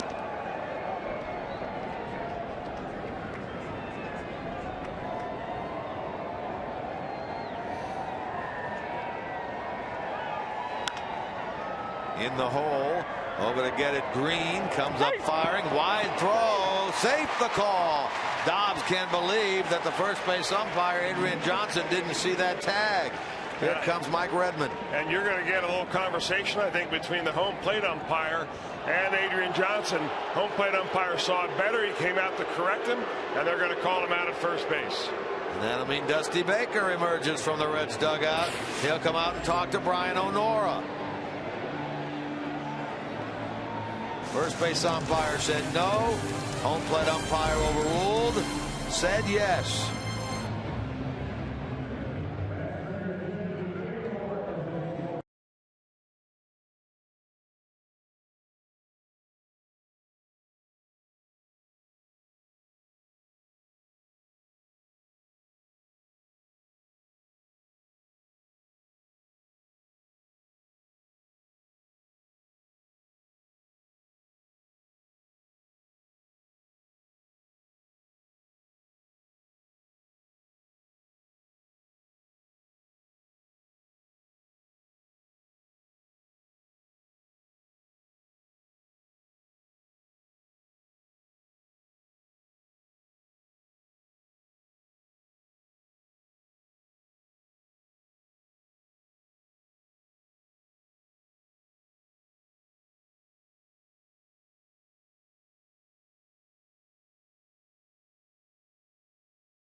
Baseball action 30 minutes before every game with Reds Live right here on Fox Sports Ohio. Reds Live has everything you need to know to get ready for Reds baseball.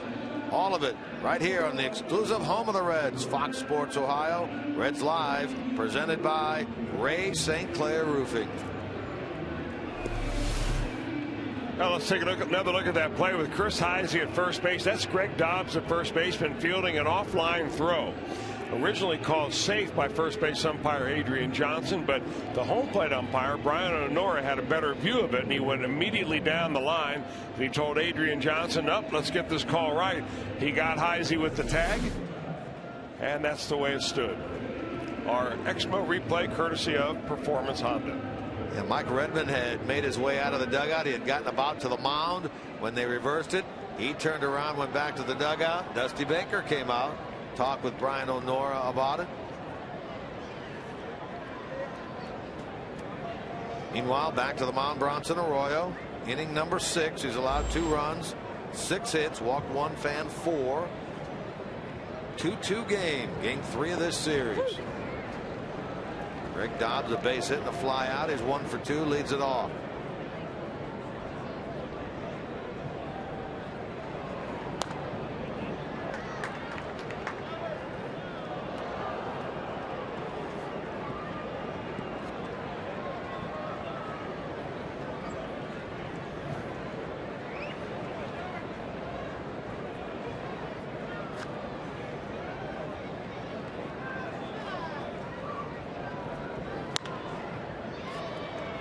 Cozart has the chance and throws Dobbs out at first. So the leadoff man gone. Take a look at our AT&T trivia question on this beautiful Saturday afternoon. Who are the 6 active managers who played for the franchises they are currently managing? Great question. 6 active managers who played for the franchise they are currently managing. Well, we got one right here, obviously, not Dusty Baker, but Mike Redmond. Of course, he was a former Marlin when they were called the Florida Marlins. So you got 1 down, 5 to go. I'll leave that the rest of them to you. Put on the old thinking cap. Think through the teams and who's managing those clubs. And then if you can think back on their careers.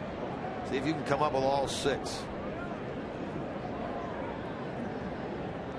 Ruggiano, a strikeout and a walk. Now Arroyo ahead, a ball, 2 strikes. Ruggiano 2 out of 3 against Arroyo coming into this game in his career.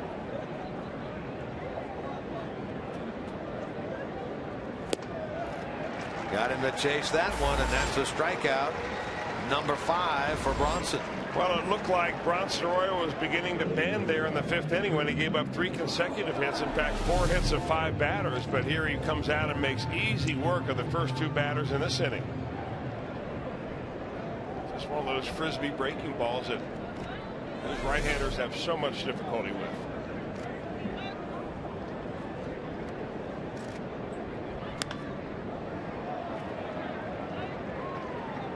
In the air to left, and Heisey will handle it. Boy, that's a quick and easy 6th inning turned in there by Bronson Arroyo.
Experience this summer with the official Reds baseball and softball camps.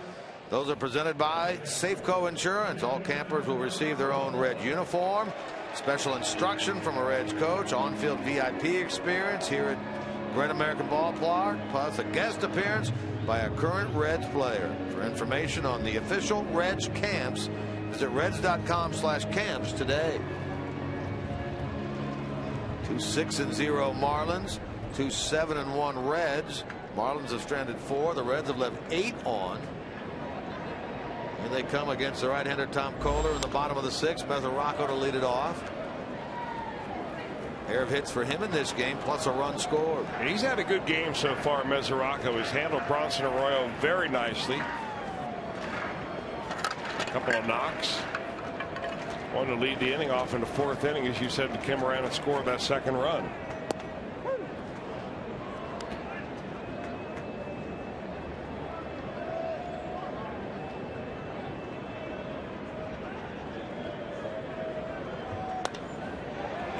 Toward right field, Stanton is there, and Mesoraco retired for the first time. Bronson Arroyo will stay in the game. Big greeting goes out today to the big brothers and big sisters at the ballpark here this afternoon. Over 300 bigs and littles participated in a pregame parade around the warning track, as well as pregame ceremony down on the field. One of them threw out a ceremonial first pitch. Good to have the Big Brothers Big Sisters program represented here today.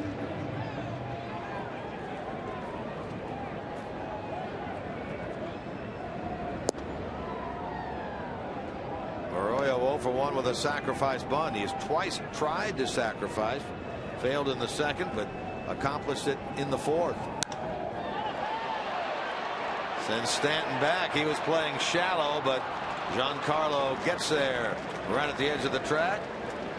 2 put out for him in this inning, 2 gone. The batter will be Shin-Soo Choo.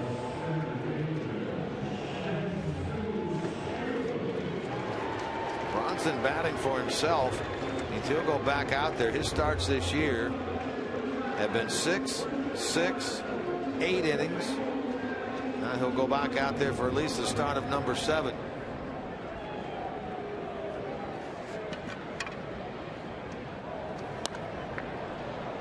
Strike 1.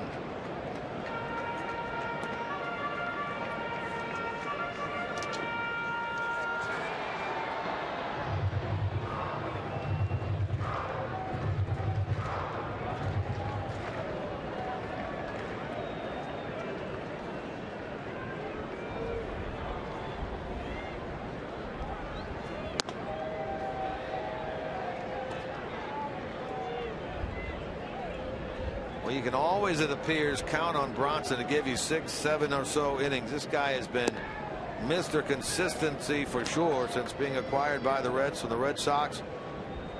Today was the 237th start he has made, tied for first in all of Major League Baseball over that time period. 93 wins, tied for first in the National League in that time period. Over 1,500 innings, which is second best over that period of time in the National League. Now that's got to go down as one of the all-time greatest trades, among the greatest, for the Reds. To trade for Bronson Arroyo, pretty much an unknown pitcher with the Boston Red Sox. Back in the days when he was wearing his hair in cornrows. Yeah, as I say, he was more known for the cornrows than anything else. Get him and to give up Willie Mo Payne. One of the best batting practice hitters I've ever seen. Key being batting practice, right? Ball 4 to Choo. He had a busy on base day today. A hit, now 3 walks for Choo. So the Reds have yet to go down an order in this game. Well, you know, that was the one thing that came along with the reputation with Choo, is that he was just an on base monster. And he has not disappointed anybody there. A little 2-out lightning would strike right here. Maybe Choo could be off and running. Maybe test the move of Kohler, although you know that Olivo's got a gun behind the plate. Choo with a pretty good lead over there. He'll draw the throw from Kohler. Choo came in with what, right around a 380 or so on base percentage from a year ago, and everyone was thrilled with that number. He started today at 461 and has been on base all 4 times. Yeah, it's going to be hard to sustain, you know, 461, no doubt. Marlins get the force out on Choo at second. That puts an end to the bottom of the 6th inning. We go to inning number 7, tied at 2.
Look at our Head and Shoulders whiff of Old Spice.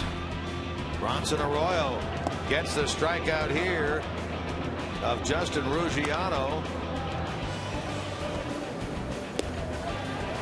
Chase that bad ball outside. That the 5th strikeout for Bronson Arroyo in this game, and now the 1003 career strikeouts as a Red puts him in 9th place by himself, surpassing Jim O'Toole. Next on his list, Gary Nolan at 1,035. So congratulations to Bronson for getting to 1,000 today, and now surpassing Jim O'Toole for 9th all time on the Red strikeout list. Back to work here in the 7th. Miguel Olivo leads it off. Quickly down 0-2. Has not seen a fastball, has not seen a pitch over 76 miles an hour in this at bat. He's down 0-2. First pitch changeup, second pitch curveball. He sparked their 2-run 5th with that leadoff double down the third base line. And Frazier a little closer to the line this time with Miguel Olivo up there. They figure with all the soft stuff that Arroyo's throwing him, there's a good chance he's going to pull it. He pops it up. Shallow center. Phillips out. Cozart out. Chu in. Chu slides. Did he catch that ball? He did, says the second base umpire. He can do it all. Boy, there's a foursome gathered out there for that fly ball. Phillips, Cozart, Chu, Heisey, and it's a center fielder. Well, it went up, and it was first. It looked like that Cozart was going to call it, and then Brandon Phillips said, "I'll take it over." And then, of course, the center fielder coming in from the outfield has priority over any infielder, and Brandon Phillips dives out of the way. Chu slides and makes a nice catch. That in the glove, or did he block that thing up against his body in the end? It looks like he did. But he hung on for out number 1 here at the top of the 7th. Man, what a ball player. Cozart gets the chance on this ground ball and throws out Donovan Solano. So after a shaky 5th inning, here we go, 6 in a row by Bronson Arroyo. Now Austin Kearns will pinch hit for Tom Kohler. The Marlins will employ a new pitcher come the bottom of the 7th. Well, good to see Austin Kearns. Got a chance to visit with one of our favorite former Reds the other day. Of course, he was hospitalized a week or so ago with a irregular heartbeat, speeding heartbeat. Woke up in the middle of the night and was kind of panicked about it. He has some heart problems in his family, and we want to send a big hello and a shout out to his dad, Dan, who's down in Lexington, a little under the weather right now. Now, Dan is one of our favorite dads of our favorite Reds. Really? Talk about a great guy. Lexington owned Dan Kearns.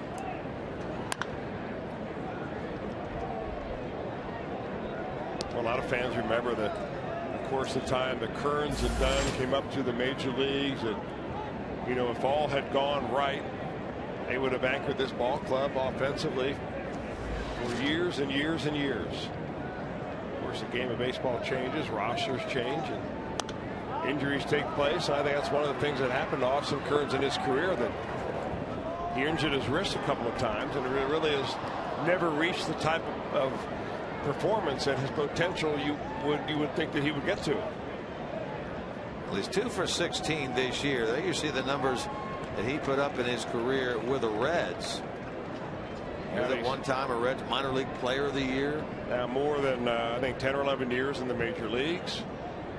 He's had a nice career.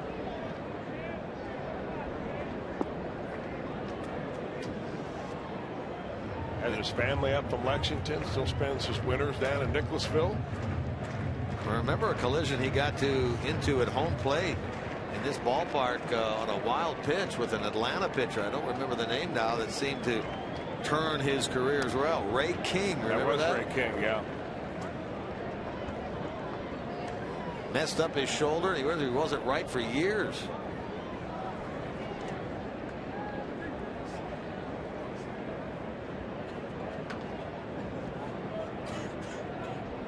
He's batting for Kohler as Austin Kearns here in the top of the 7th with 2 out. Got him on the inside corner. Nicely done by Bronson Arroyo. his 6th strikeout of the game. He has set down 7 in a row since the RBI double by Polanco.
Special invitation to the ballpark coming up on Wednesday, April the 24th. Enjoy the Reds Senior Day special presented by Tri-State Centers for Sight. All Reds fans that are 60 and older, you can purchase a non-premium ticket at half price. Make sure you purchase in advance of game day to receive this special offer to cheer on the Reds. They'll take on those Chicago Cubs. That's a 12:35 game. For tickets, call 513-381-REDS. Visit select Kroger locations or go to Reds.com/tickets. New pitcher on for the Marlins. We saw him last night. Mike Dunn. Hard throwing left-hander. He came in last night. Dunn did. Pitched an 8th inning. Struck out a couple of batters. He's in here primarily to handle Joey Votto and then Jay Bruce. 2 lefties that are due up this inning. Yeah, he got the lefty Paul, the lefty Chu last night. Now here he is again today. 7th inning of a 2-2 game. 2.25 ERA this year. 8 strikeouts, 8 innings. Votto's driven in both Reds runs in this game.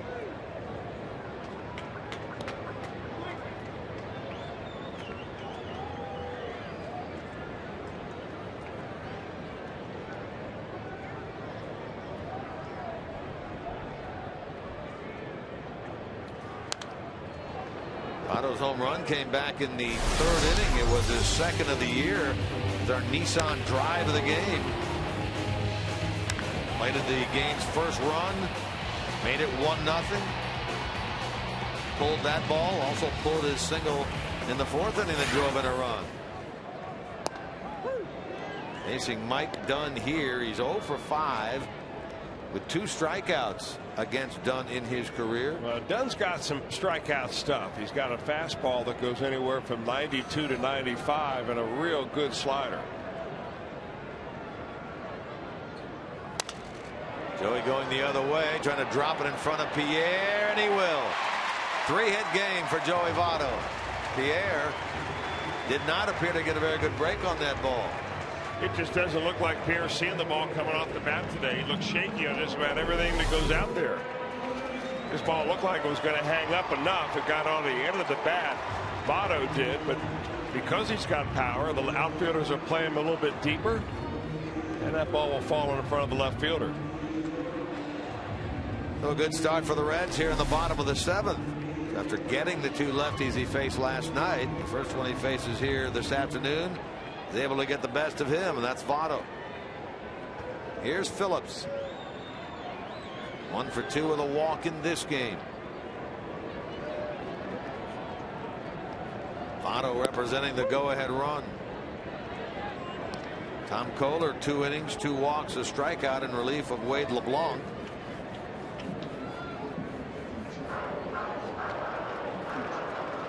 Right-hander Chad Qualls worked in last night's game up in the Marlins bullpen.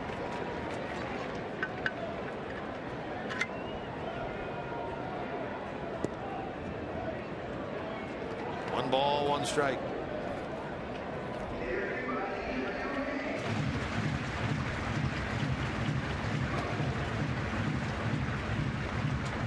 Reds played this Marlins club to start the season last year here in Cincinnati. Remember, took 2 out of 3, winning the finale on that Sunday game. Infield hit by Scott Rowland. A 4-gamer this year. Won big here on Thursday, 11-1. Lost last night, 2-1. Tied today, 2-2. They can hold them to 2. It marks 6 consecutive games that the Reds would have held their opponent to 2 or fewer runs.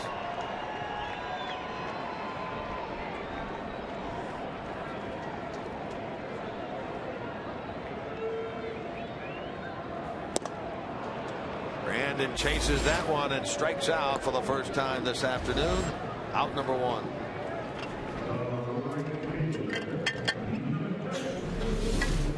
Well, it looked like Dunn just reared back and added a couple of miles an hour to his fastball right there. Just went up and away. 96 miles an hour. So now he gets Bruce. This would figure to be the last man he will face. Number of right-handers, starting with Frazier. After Jay, who takes a late cut and a miss there. They have the righty Qualls throwing in their bullpen. Reds led 2-0 after 4. Marlins scored twice in the 5th to tie the game. Left the go-ahead run at second in Polanco. Arroyo notched that belt tighter and has recorded 7 straight. There's a ball yanked down the right field line by Bruce and into the corner. Votto racing for third. Chris Spire will hold him there. The 2 lefties here on this Saturday afternoon have come through against Mike Dunn. Single by Votto, double by Bruce. Second and third with 1 out. A whole different kind of left-hander that Jay Bruce faces right here than the starter Wade LeBlanc. He gets a fastball and gets a head going, and right down the line it goes. Votto's thinking maybe I'm going to score right here. But with 1 out, he's going to be held up by Chris Spire. Second and third, the Reds a great opportunity to add a couple right here. Now time is called. And out of the dugout comes the manager, Mike Redmond of the Marlins. Chad Qualls is ready to go in the bullpen. Dunn successful against the lefties last night. Unsuccessful here this afternoon against the lefties Votto and Bruce. The call of the bullpen has been made by the Marlins manager. So Miami will make a pitching change here in the bottom of the 7th. This is our Skyline Chili call to the bullpen. More baseball from GABP in a moment.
Here, our AT&T trivia question of the afternoon. Who are the 6 active managers who played for the franchise they are currently managing? Chris correctly identified Mike Redmond of this Marlins team, and there's the rest of them. Terry Francona of the Indians, Joe Girardi of the Yankees, Mike Matheny of the Cardinals, Mike Redmond here, Robin Ventura of the White Sox, Walt Weiss, the Colorado Rockies. You know, it was the Terry Francona one that got me. I had all the other ones. I was just unsure whether Francona had ever played for the Indians or not. But he had. That's a good question. A fair trivia question for the answers of names you actually recognize, which is nice.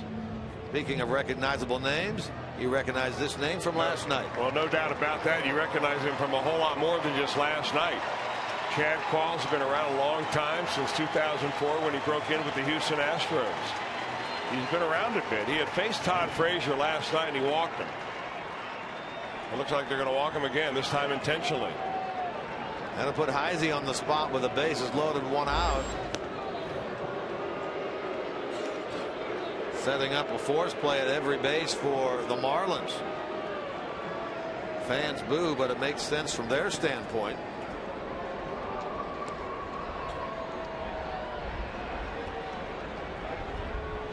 Single by Votto, strikeout of Phillips, double by Bruce, pitching change, Qualls in, and now an intentional pass to Frazier. You know, different philosophies from different managers, and maybe some people are out there thinking, well, if Mike Dunn got into problems out here, why wouldn't you have him do the intentional walk and then bring the pitcher in? Why have a guy down in the bullpen throwing as hard as he can? He comes in here, he warms up as hard as he can, and then the first 4 pitches he throws in a ball game are lob shots and an intentional walk. And I happen to agree with those that say, why wouldn't you let Mike Dunn make the walk and then take him out? Yeah, I remember having this discussion with you last year. It does hopefully throws him off a little bit right here from a Reds perspective. Yeah. Here's Heisey. Big chance for the Reds left fielder.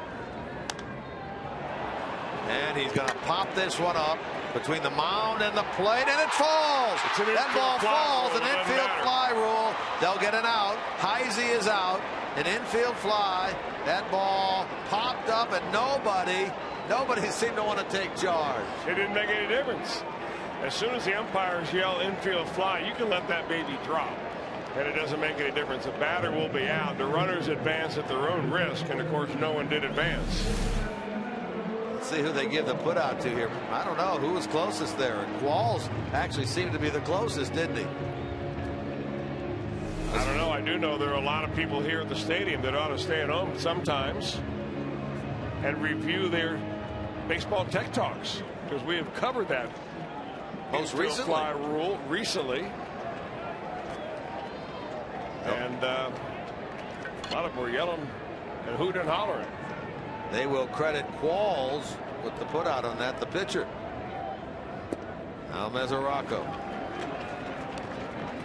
He's 2 for 3.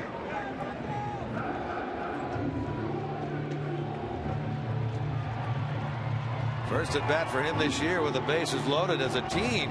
The Reds came into this game 11 for 25 with the bases loaded this year. They get something here, they'll regain the lead.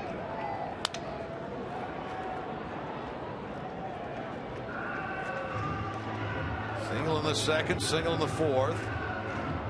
Fly out in the sixth for Mesoraco. Jack Hanahan has come out. He's on deck. He would bat for Arroyo if the inning continues.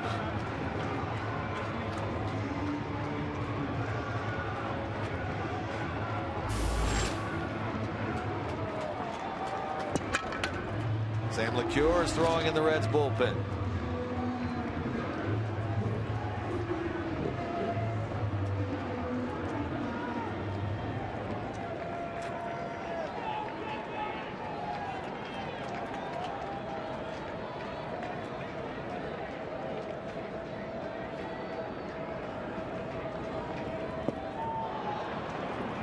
Chase that breaking ball in the dirt, and now Mesoraco in the hole, 1-2.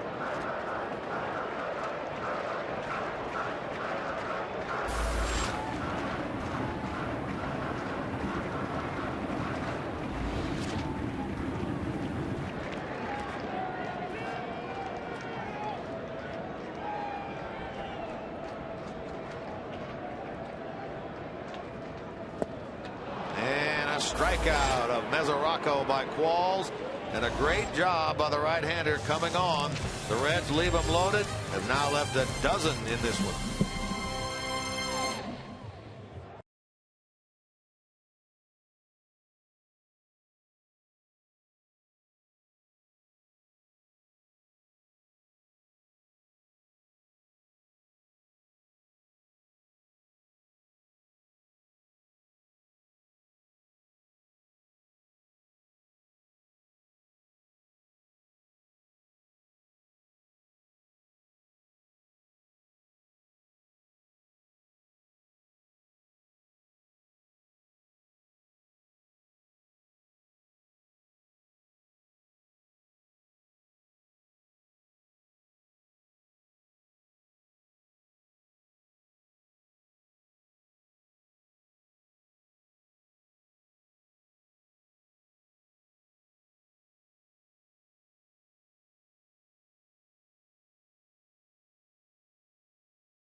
Two-2 game. Votto got it started.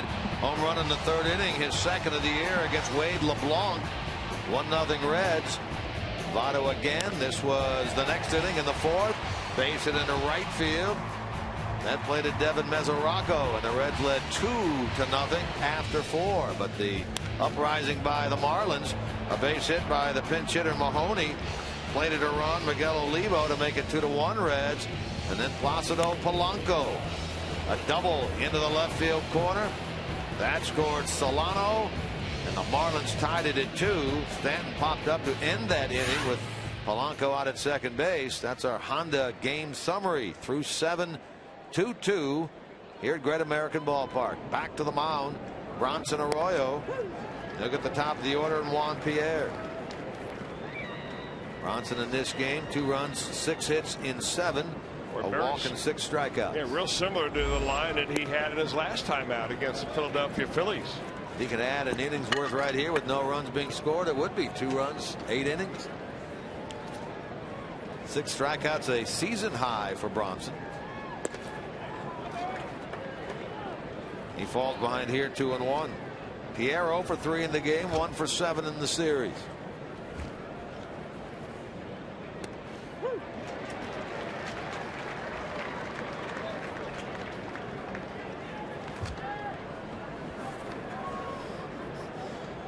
Pierre, Polanco, Stanton here in the 8th. To first. Votto will take it himself. And Pierre is gone. Elementary school teachers from Russellville Elementary took the Fan Express to Reds Country to enjoy this afternoon's game here at Great American Ballpark. Fox Sports Ohio and the Reds like to thank all Reds fans who have been a part of this great program. And congratulations and welcome to the Russellville Elementary teachers here today, courtesy the Fan Express. 1 out for Polanco.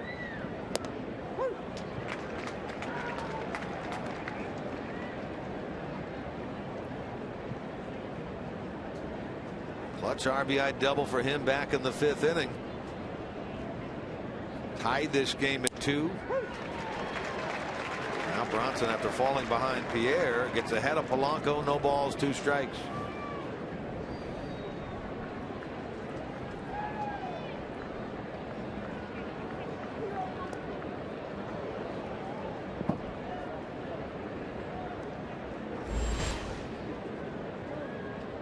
Bronson's total 93 pitches.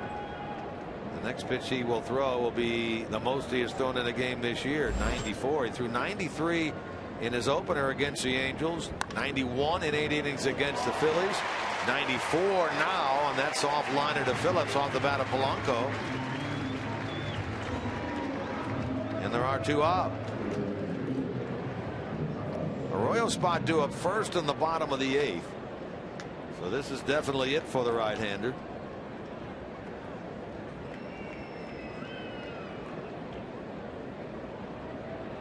He can hold here. Reds get a run in the bottom of the 8th. He would be in line for his 3rd win. And now he jams Stanton, who pops it up. Cozart. What a nice recovery job by Arroyo, who sets down after the Polanco double in the 5th. 10 in a row, heading into the bottom of the 8th.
Sports Ohio has been brought to you by Cincinnati Children's Hospital, ranking 3rd in the nation on the U.S. News and World Report's 2012 honor roll for Best Children's Hospital. And by Chevy. Visit your Tri-State Chevy dealer today and get great pricing on a brand new 2013 Chevy. Well, what an effort again today by Bronson Arroyo. His 2nd straight 8-inning outing. 2 runs, 6 hits. A walk, 6 strikeouts. Becomes the 10th Reds pitcher in history to record at least 1,000 strikeouts. And the starting pitching that we talked about in the pregame does not let us down again. It's unbelievable, really. These starting pitchers have just given this Reds ball club a chance to win every time they take the field. Arroyo back-to-back 8-inning 2-run starts. And it's sitting right there for the Reds. If they can get a couple of runs on the board here, they'll have to do it against a new pitcher for the Marlins, AJ Ramos. Game number 9. He pitched the other night. Pitched an inning the Reds did not score off him, even though he gave up a couple of hits. That was on the first night of this 4-game series. Reds have not had a start that was of the non-quality variety since a week ago today when Cueto left that game with the injury. Derek Robinson, meanwhile, pinch hits for Arroyo to start the bottom of the 8th. Ramos, the 5th pitcher used today by the Marlins.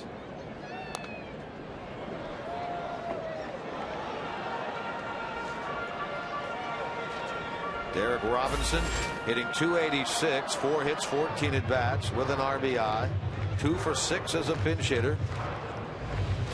Appeared in the game on Thursday when Dusty took out a lot of the regulars with the 11-1 score. Pinch hit in the 8th, stayed in the game. He struck out in that game.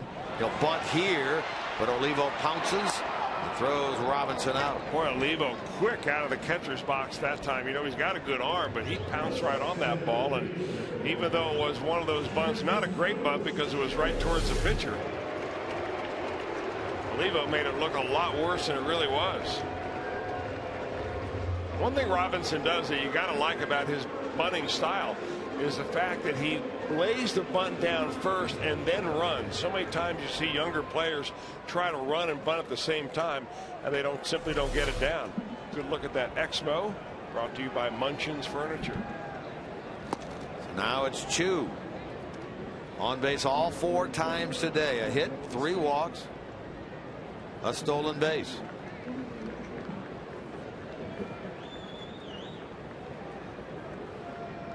Aroldis Chapman up and throwing in the Reds bullpen.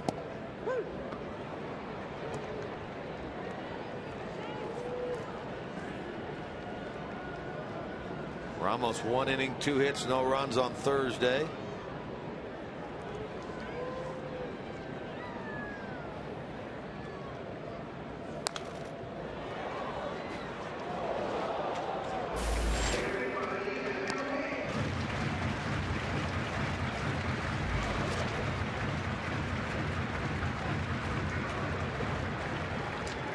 Game was 1-1 going into the 9th last night.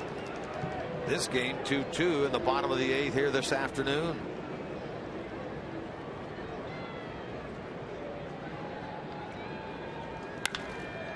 Chu yanks that ball into right. He's the go-ahead run on with 1 out.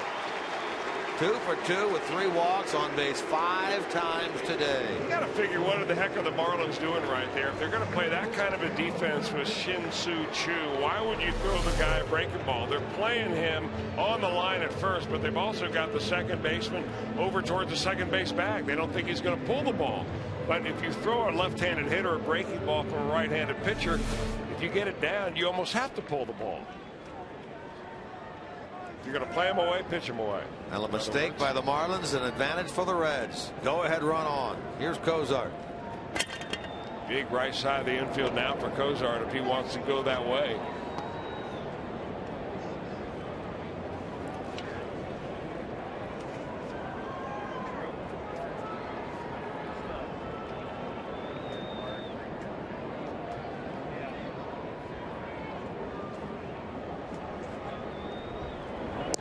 Chu dives back in the first.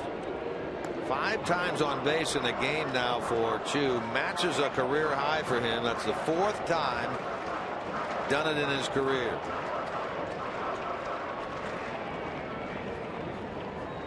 Cozart trying to move him around.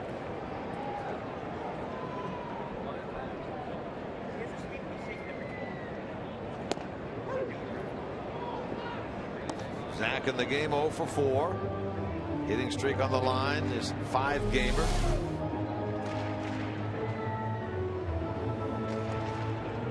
Joey Votto's had a big day. Waits on deck. Big part of the order up. Let's see if the Reds can take advantage. All on a strike. Reds with 8 wins at home this year. 8-3. The most home victories in the major leagues going into action this afternoon. Marlins on the other hand, 2 wins, 6 losses on the road.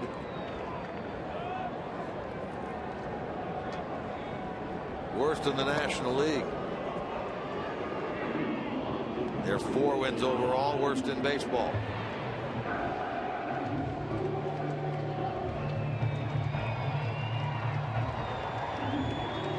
A.J. Ramos pitched collegiately at Texas Tech.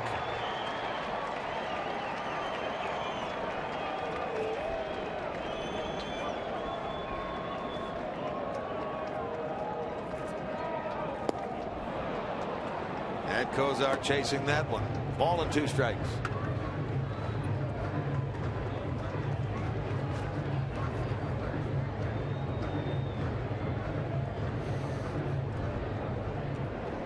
Robinson pitch hit for Arroyo. Good idea. A bunt. Not far enough away from the catcher Olivo, who threw him out. Base hit to right by Chu. Now Cozart takes strike 3. Pretty good placement on strikes 1 and 2 by Ramos. He's got pretty good stuff. If you look at the game by games with A.J. Ramos, you figure out that this guy's only pitched an inning at a time, and yet he strikes out at least 1 batter every time he comes into a ball game. He just got Cozart with a perfectly placed fastball in the low 90s. Now it's Votto looking for his 4th hit. He had a single against Ramos on Thursday. I got to figure never faced him. That if they're going to allow Joey Votto to beat him, they're going to make him hit the ball the other way and hit it a long way the other way. Not give him a chance to pull the ball to right field the way he hit one out of here earlier.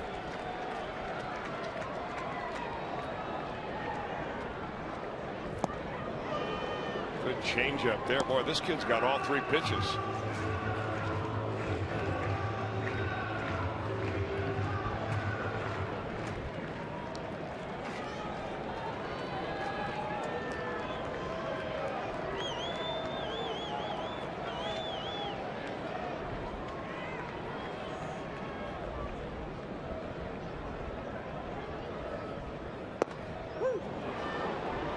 Quickly gets ahead of Votto. No balls, 2 strikes. Yeah, changeup down, goes for a strike. Now a good fastball right on the outside corner. Votto will have to change his thinking. He'll go into 2-strike mode. Watch him choke up a little bit. Spread his feet apart a little bit more. Squat down. Play for more contact.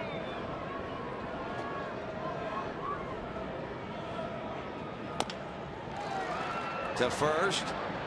Dobbs will handle it. Touches Votto. Inning over. So the hit by Chu goes for naught. We'll head to the 9th here on this Saturday afternoon in Cincinnati. Even at 2.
Play of the game. It occurred in the top of the 7th inning. Olivo batting, and that fly ball went between Heisey, Chu, Cozart, Phillips. Who's going to get it? It was Chu. Came sliding in. Caught that ball off the glove, right onto the chest of his jersey. Number 17, and he hung on. A John Merrill hot dog play of the game by Shin-Soo Chu. Meanwhile, this game even. 2-2 heading into the 9th. And that means Aroldis Chapman will pitch the top of number 9. Well, they came in and pitched the 9th inning in last night's ball game after Jonathan Bronson came in and pitched a perfect 8th. Chapman came in and gave up a solo shot to Justin Ruggiano. That was the difference in the ball game. For Chapman, 10th time. First time he was scored on was last night when he gave up that home run. Ruggiano due up second in this inning. It's Dobbs, Ruggiano, and Green in the 2-2 contest.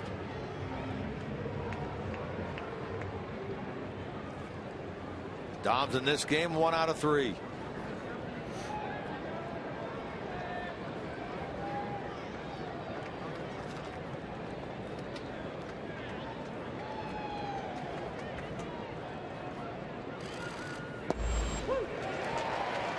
Starts him with a 96-mile-an-hour fastball.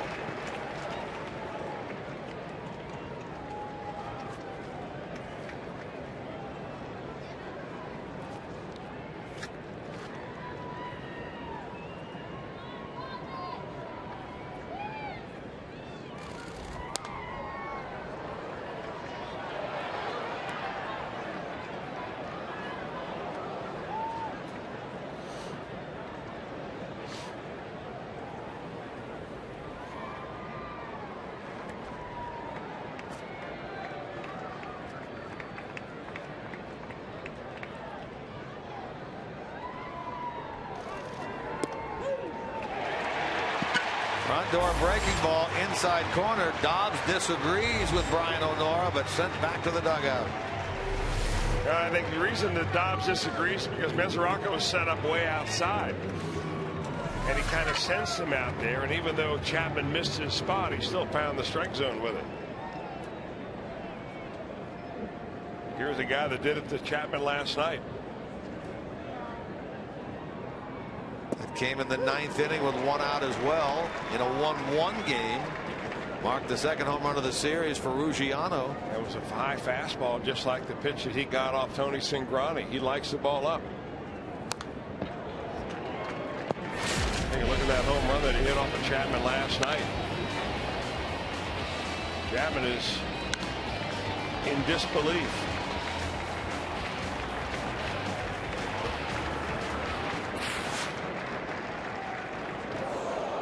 There's a high one for you. I bet he's got one higher than that.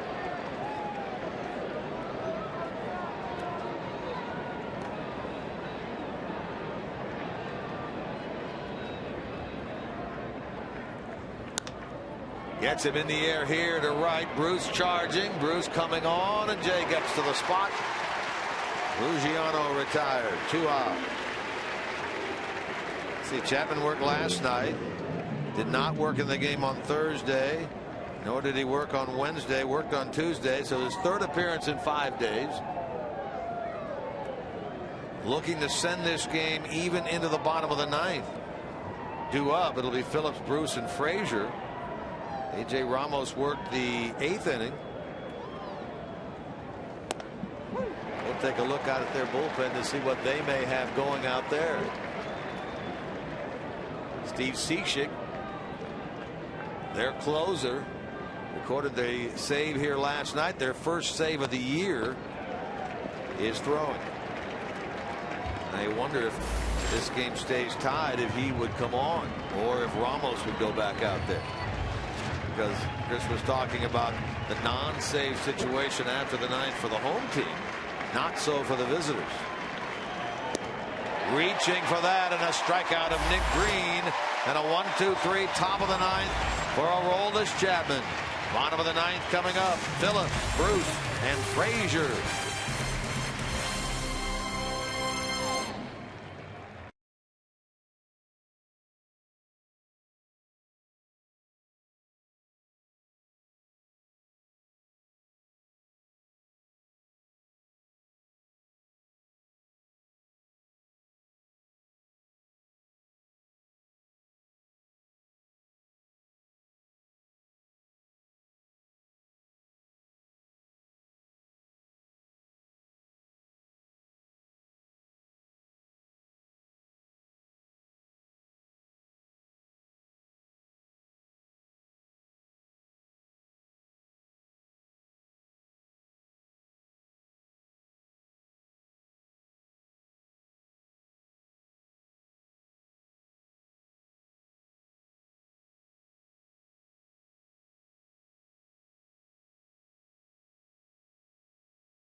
Fox Sports Ohio will break it down for you. Interviews with the players, thoughts from manager Dusty Baker. That's Reds Live post game, brought to you by Kings Honda and the Kings Auto Mall. Visit KingsHondaUSA.com. Couple of strikeouts by Chapman in the top of the 9th. This one on Nick Green.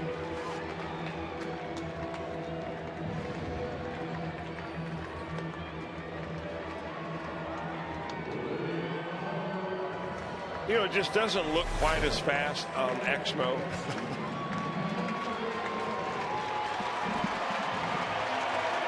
Solid observation right there. That's what I'm here for. All right, A.J. Ramos, who on 2 other occasions this year has worked more than 1 inning in a game, goes back to the mound for a 2nd inning worth of work in this one. He'll get Phillips, then Bruce, then Frazier. Sounds like a good trio right there, doesn't it? Brandon Phillips gets a huge round of applause because, after all, it's Brandon Phillips bobblehead day. So how fitting would it be for Brandon to do something to send this crowd home happy? Wouldn't that be nice? Phillips in this game 1 for 3.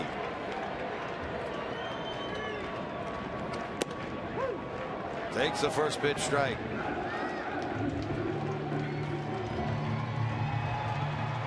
Phillips struck out against Ramos on Thursday.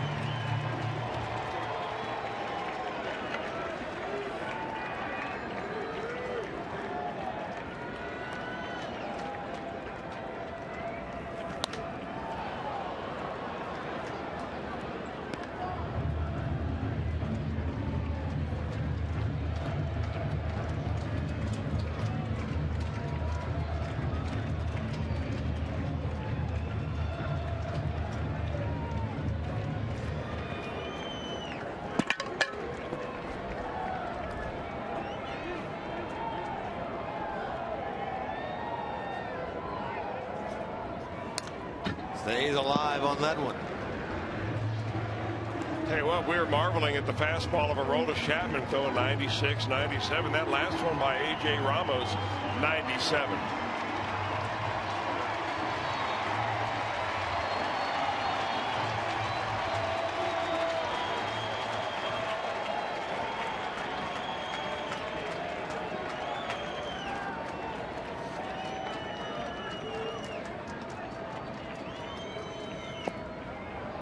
Tried to throw that breaking ball 97. Ramos not a big guy. They've got him listed at 5 feet 10 inches tall. He's solid over 210, but you obviously don't have to be long and lean to be able to throw a hard fastball.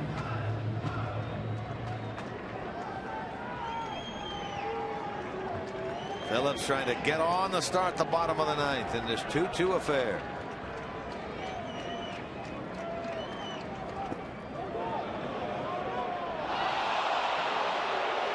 Adrian Johnson says yes indeed. Brandon went around. He doubled up at the plate there. Couldn't believe it. He'll walk back slowly to the Reds dugout.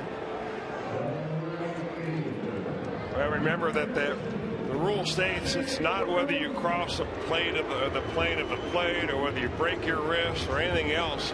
It's whether, in the opinion of the umpire, you made an offering to try to hit the ball. So Adrian Johnson was quick to ring him up. Obviously doesn't know it's Brandon Phillips bobblehead day. Strike 1 to Bruce.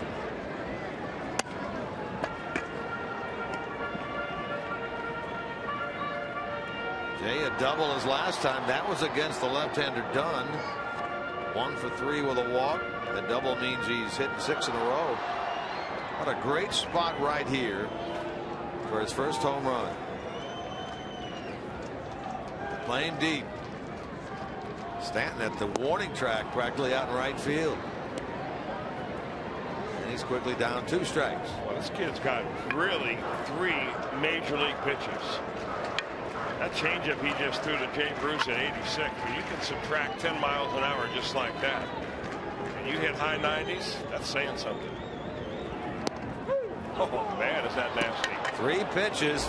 Jay sent packing to the dugout. First Phillips swinging. Now Bruce looking. I'll tell you, Ramos continues to throw like this, and you've got Steve Cishek down in the bullpen. He's mighty nasty coming from the right down around Laredo at sidearm delivery. You've got a pretty nice end of the bullpen here for the Marlins. Their problem has been scoring runs, but that's been the Reds' problems the last couple of days too. Now Frazier gets a 3rd crack here in the 9th. Todd in this game is 0 for 3 with an intentional walk that came from Qualls in the 7th. It loaded the bases with 1 out. Reds had a great chance. Heisey popped up into the infield fly rule as Arroyo struck out. First two have fanned here in the bottom of the ninth.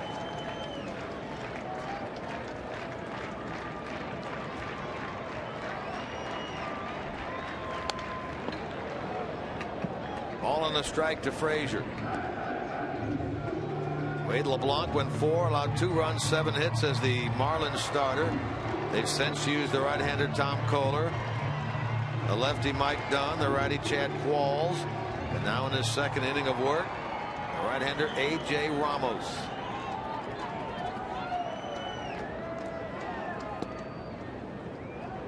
Frazier lays off that, 2-1.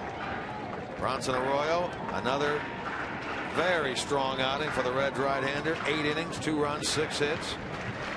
Chapman a 1-2-3 ninth.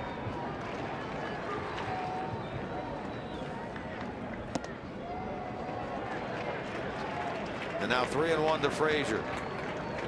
Heisey on deck.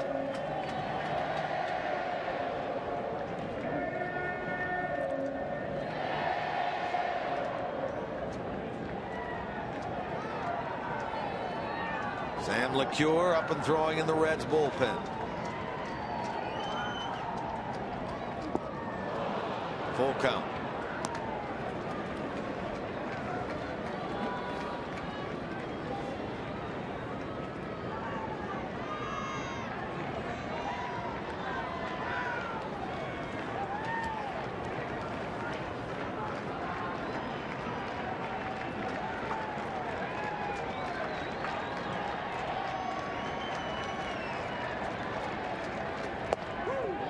Strike 3.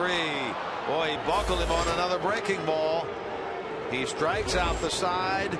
Does A.J. Ramos, sending this game to extra innings.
Game of this series. 2-2 into the top of the 10th. New pitcher on, new third baseman on for Cincinnati. Jack Hanahan will take over at third for Frazier. And the new pitcher will be right-hander Sam LeCure. Only the 6th outing for Sam LeCure. He had some time there. He went about 10 days without pitching at all, nursing some kind of an injury, I guess, where they didn't want to overuse him. He did pitch a couple of days ago in the opening game of this 4-game set against the Marlins.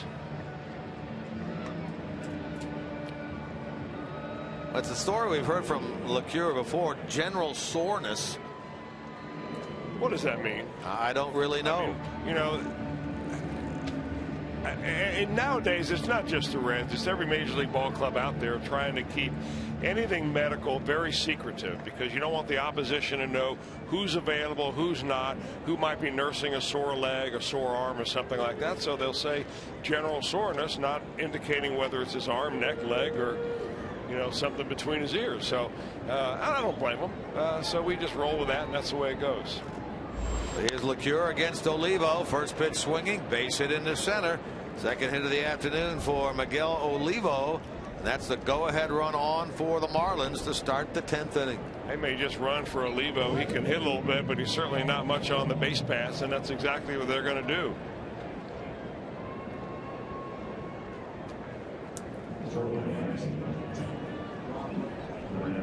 So Rob Brantley takes over as a runner at first base for Olivo, and then will take over behind the plate. Now Brantley's a little faster than Olivo, but certainly no burner. I mean, he's the other catcher. Right. I guess it might be that Mike Redmond doesn't want to burn up too many players at this point, not knowing how long this game might go.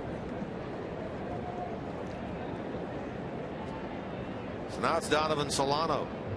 Chris Coghlan waits on deck to bat for Ramos. Two very effective innings for him. 4 strikeouts and a hit.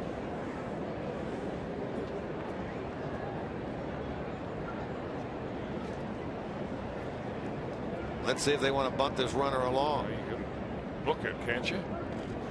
That's why they threw over to first base to see if Solano's going to give up his intentions. Jack Hanahan down at third base is buying into it.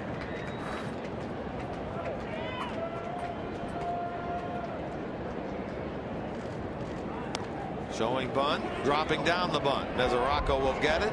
On to Phillips at first. Solano gone 2-4. Now the Marlins have the opportunity with a runner in scoring position to take the lead for the first time in this game.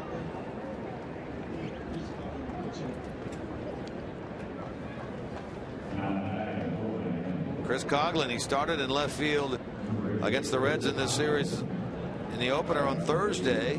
Pinch hits here in the 10th inning. In that game he was 2 for 4. First batter faced as a major league starter against Tony Cingrani. He singled in the left.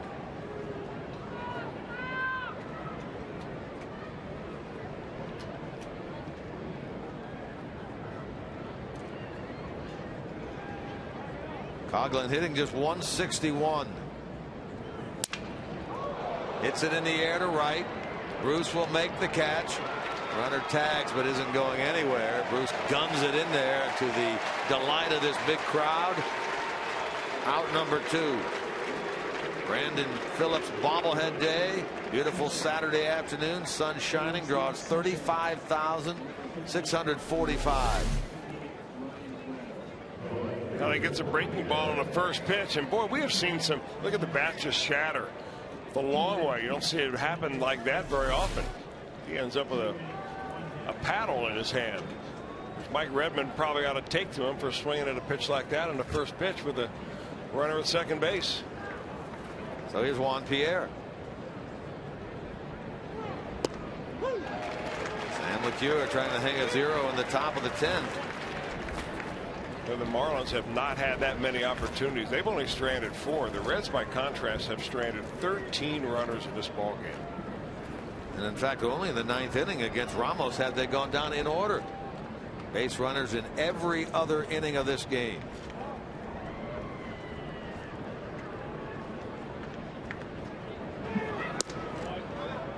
All in a strike to Pierre. Has not been on in this game. 0 for 4. 1 for 8 in the series. He had that double in the 6th inning last night. The only time he's been aboard.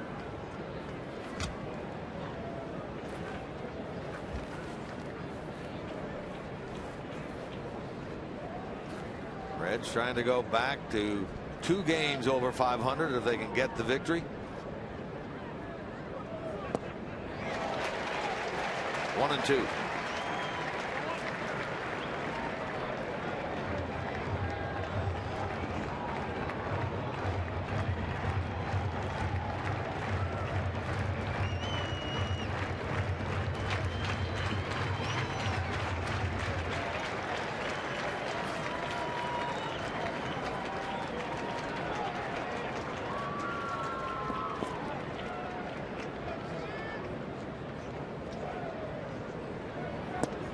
Strike 3 call. There's that front door breaking ball that comes back over the corner of the plate.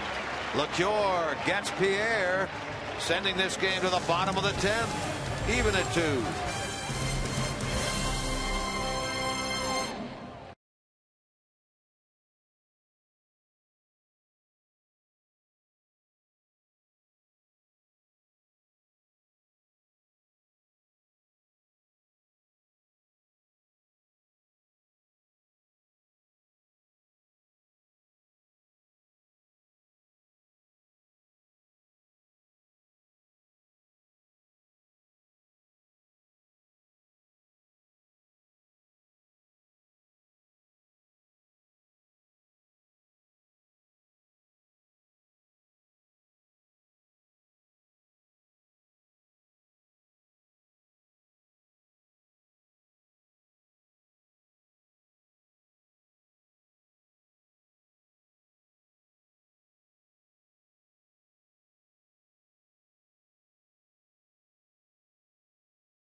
Says lightweight champion Benson Henderson puts his title on the line against top contender Gilbert Melendez, highlighting a full night of epic fights. Henderson v. Melendez for the lightweight title. Fox UFC Saturday is live and free beginning at 8 p.m. Eastern Time. Reds chance now in the bottom of the 10th. New pitcher on for Miami, their 6th. Ryan Webb relieves a very effective A.J. Ramos. Now, Webb's been a pretty good, effective pitcher from time to time in his major league career. Originally with the Padres, he came over from the Padres in the Cameron Maybin deal. 7th time overall that Webb has taken the mound. He's got some control problems, though. He's only pitched 7 innings and he's walked 6 batters. So the Reds might be a little patient at the plate with Mr. Webb and see if he can't cause himself with some of his own problems.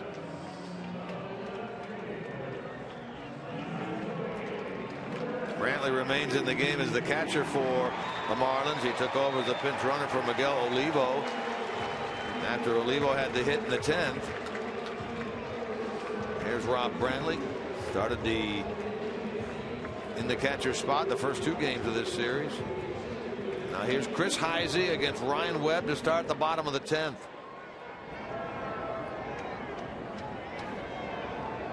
Heisey on the afternoon, a hit and 4.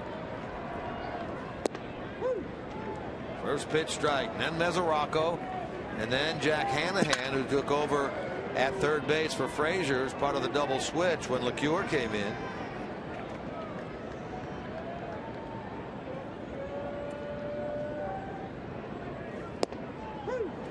Two quick strikes taken by Heisey.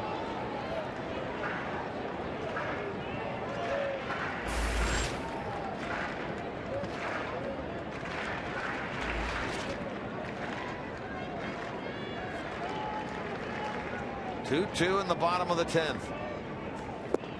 And a swing and a miss. Boy, talk about a mismatch right there. 4 straight strikeouts of Reds hitters by Marlins pitching. 10 strikeouts on the day. But if you saw that little grouping of where those pitches were in this at bat to Chris Heisey, I mean, he has just nicked the bottom of the strike zone right on the outside corner. Heisey's had a tough day at the plate other than that first at-bat bunt he laid down for a base hit. Here's Mesoraco. Pair of hits and 4 ABs today. Single in the 2nd, another single in the 4th. Scored the run that made it 2-0 Reds back in the 4th inning. Since then has flied out and struck out.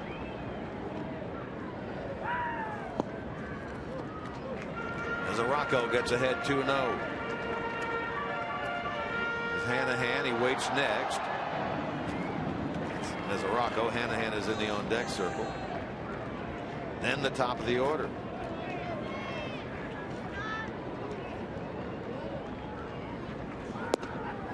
Three and out to the Reds catcher.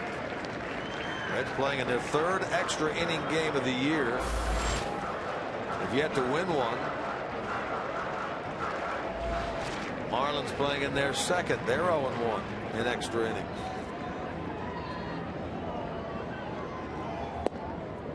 And ball four. So, as you said, be patient. It may pay off against Webb, and that's what happens right there. Winning run on in the bottom of the 10th. Here's Jack Hanahan.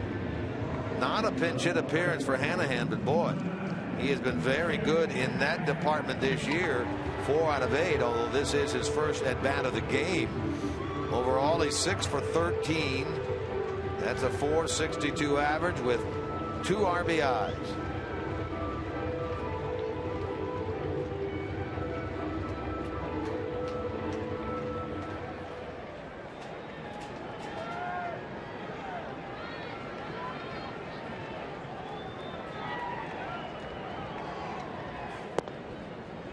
That's 5 in a row out of the strike zone. Yeah, all of them missing in the same spot down.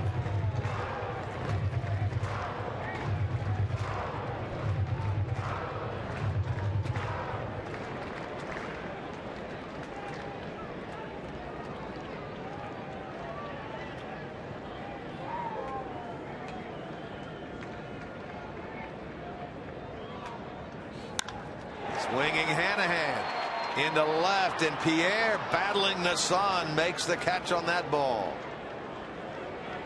Went down to his knees after grabbing that thing. Out number 1. Plays every ball out there like it's in the middle of an earthquake. Check that. 2 out. Here's Chu. Opportunity back in the 8th. Chu had a base hit with 1 out. He was stranded as Cozart struck out. Votto grounded out. He's been on all 5 times in this game. 2 hits, 3 walks.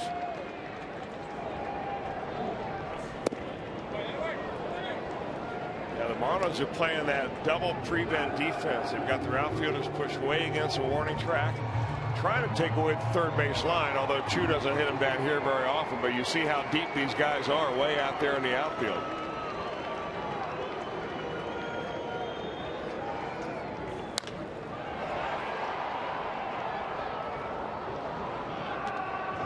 No balls, 2 strikes to the Red center fielder.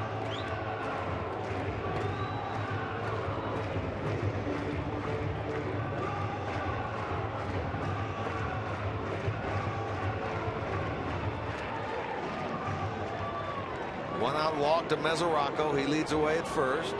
He represents the winning run in this 2-2 game, bottom of the 10th.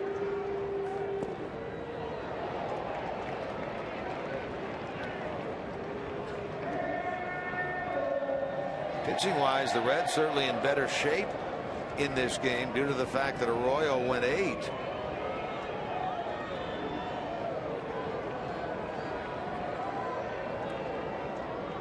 Marlins have but 2 pitchers remaining. Their closer Cishek and John Roush. Strike 3 call. Chu thought it may have been a little in on him. He's retired for the first time this afternoon, sending this game into the 11th, even at 2.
Reds led 1-0 after 3, 2-0 after 4. Marlins scored twice in the 5th inning. They've now gone 5 straight innings without scoring. Reds have gone 6 straight without scoring. Big crowd of 35,000 plus. Many are here to get those Brandon Phillips bobbleheads and enjoy a sunny Saturday afternoon of Reds baseball. Have hung around, particularly on the third base side where the sun is still shining. Sun deck. Very comfortable out there still. Bleachers out and left. A lot of folks still out there. Those folks on the first base side, they're getting those jackets out they brought with them. Sam LeCure. He worked around a leadoff single by Miguel Olivo in the 10th. He'll head back to the mound in inning number 8. Yeah, he looked sharp out there. He did look very sharp out there in the 10th inning, despite the fact that he's not pitched all that much. So here he is in the 2nd inning of work. Had his breaking ball and his fastball working. Polanco, Stanton, Dobbs in the top of the 11th.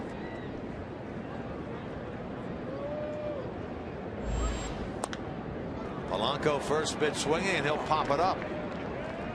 And Brandon Phillips handles it. Polanco today 1 for 5. Remember, an afternoon game here tomorrow. Game time is 1:10. Reds live. Jim Day, Jeff Pecora will kick things off beginning at 12:30. Homer Bailey against Alex Sanabia. Wrap up of a 4-game get together. Here's Stanton, 1 for 4 and an infield hit back in the 4th inning.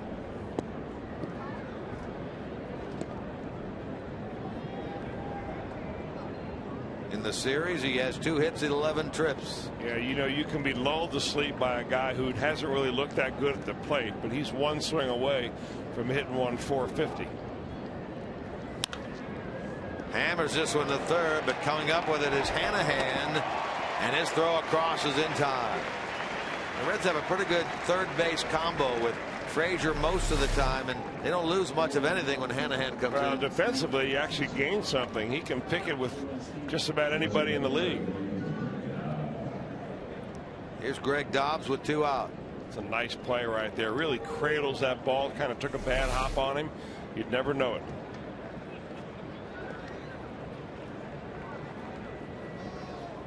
Dobbs will step in. His hit in the 2nd inning came against the Red starter Bronson Arroyo. He's 1 for 4. Took a called 3rd strike in the 9th. That was against Chapman. He backs here in the 11th.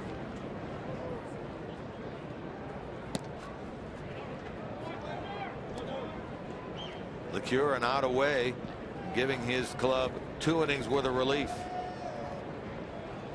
Arroyo went 8, allowed 2. Chapman a 1-2-3 9th. LeCure in the 10th. LeCure here in the 11th.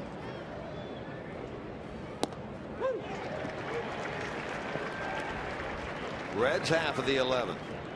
Number 2 hitter Cozart. Number 3 hitter Votto. Cleanup man Phillips. Figures to be, well, it could be Webb for a 2nd inning, or it could be Cishik, who's been up and throwing again in the bullpen.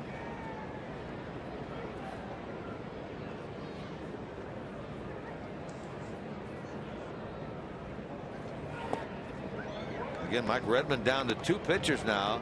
Cishik and John Roush. That's all he has left. Roush pitched in the game here on Thursday. Reds still have Parra, Simon, Broxton, Hoover, Andrusik. Marlins are also down to their final bench player, the former Red Valleca. In the air off the bat of Dobbs. Chu circles it. Has it. Nicely done by Sam LeCure. 7 faced, 6 retired. Coming up, Cozart, Votto, Phillips.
the magical inning in this game for Cincinnati. They're all pumped up and ready for action against Ryan Webb, this right-hander. Cozart, Votto, and Phillips, 2, 3, 4 in the Reds lineup, trying to get it done on this sunny Saturday. Trying to get the upper hand in this series. 1 game apiece in this game 3. Game 4 tomorrow afternoon. Zach Cozart 0 for 5. Strike 1 to him. Webb walked Mesoraco with 1 out of the 10th. Hanahan lined to left. Chu took a called 3rd strike to end the inning. Now it's Cozart trying to get something started here in the bottom of number 11. Up and in to the Red shortstop. Ball and a strike. I get the feeling that Webb might be in there for a while. He's just a 6'6" slinger, and he just slung that ball and just kind of took off on Zach Cozart. That's a tough one to get out of your mind.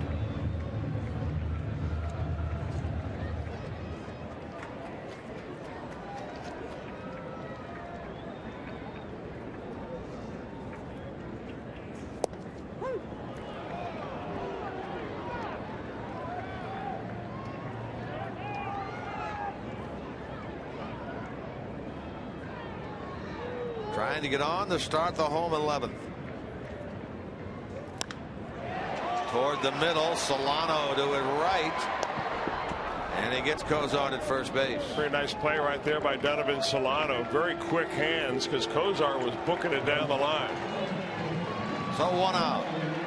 Here's Votto. Look how quickly Solano gets rid of this ball. It really wasn't hit all that hard. He throws it like he's turning a double play.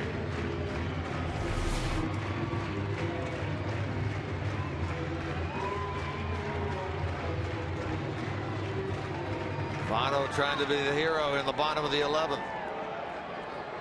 3 hits and 5 trips, including a home run and a couple of RBIs today. Again, I got to figure if Reb actually puts the ball where he wants to, they're just going to stay away from Joey Votto. He's going to do damage. They're going to make him hit it the other way, which he does not mind doing. 2-0. That's a little too far, though, right? Way off the plate. Has not walked in this game. A little bit of an oddity for Joey. Didn't walk last night. Leads the big leagues in walks with 24 and an on-base percentage. Shoots it the other way, but foul. 2-1. And Votto knows that. The home run that he hit came on a 2-0 pitch from Wade LeBlanc.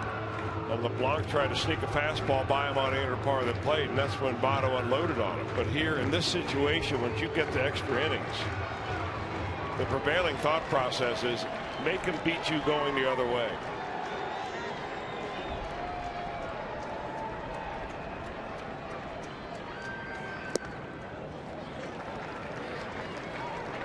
Now an errant one away from putting the winning run on. Reds had the go-ahead run on in the 8th. Winning run on in the 10th.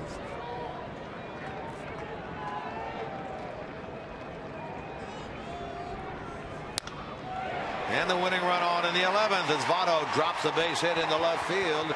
His 4th hit of this game, and for Votto, that now ties a career high for him. It's the 14th time he's had 4 hits in the game.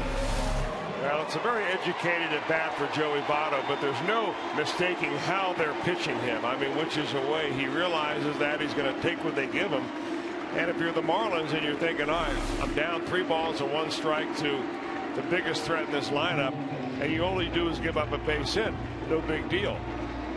But Brandon Phillips now with a chance to do some damage here. They'll still play very deep in the outfield to try to make sure nothing gets behind him and would score Votto from first. Brandon has struck out each of his last 2 times. He's walked and had a hit tonight. And ball 1 low.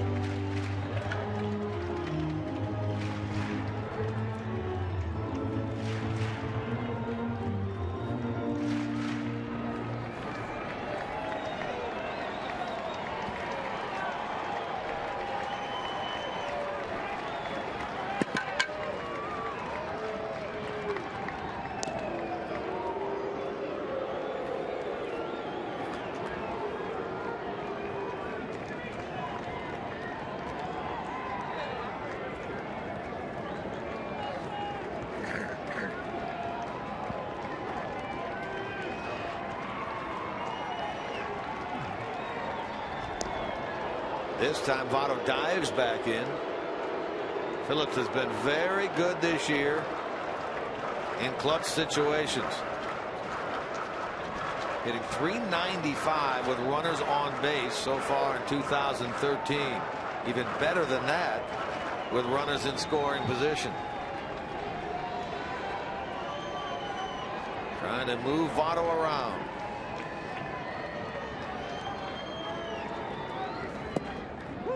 And he takes a strike. 1 ball, 1 strike. Brandon's got to feel like the umpires are ganging up on him. It was the last time up. He got rung up on a check swing by the first base umpire, Adrian Johnson. That time he takes exception to Brian O'Nora.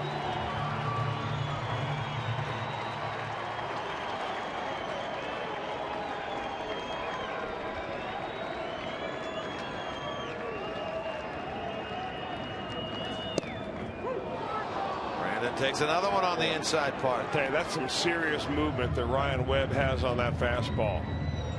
You talked about Matt Latos the other day throwing overhand and getting a lot of movement on it. Webb is the same size as Latos. He's 6 feet 6 inches tall, but he throws from a very low arm angle. That ball just has a lot of run on it.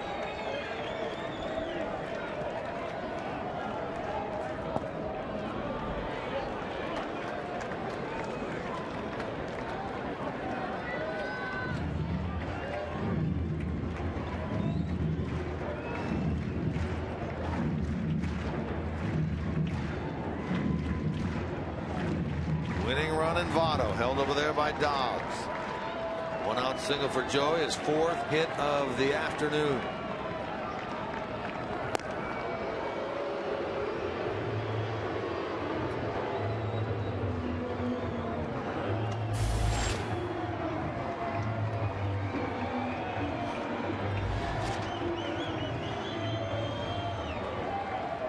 No scoring in this game since the Marlins tied it with 2 in the top of the 5th.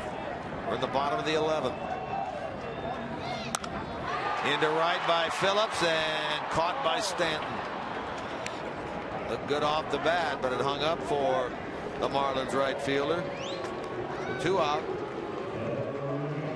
And the batter is Jay Bruce.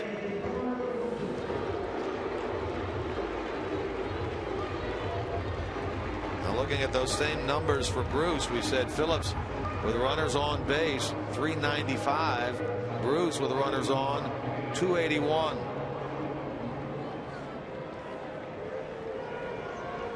In this game, 1 for 4 with a walk.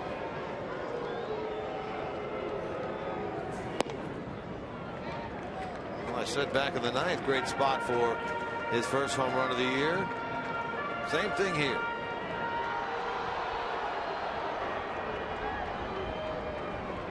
Let's hope one of these innings you're right. Bound to be, I guess. Won't be so sure. I'm not talking about Jay Bruce. I'm talking about you being right. I think you're about due those. I'm going to run into one. There you go. That's what I like. It would be a good time. I think there's a lot of fans here that would agree with you. Jay's thinking the same thing. He'd love to run into one right Especially here. Those sitting in the shade. 2-0 to Bruce. Good hitting count right here. Get something you can drive.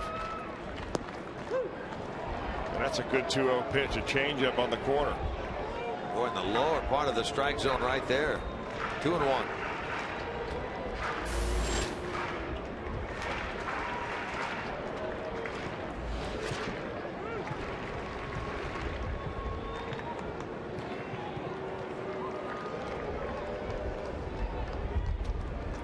Turris is on deck to bat for LeCure. Swing and a miss. Boy, looking for a fastball. Got another changeup.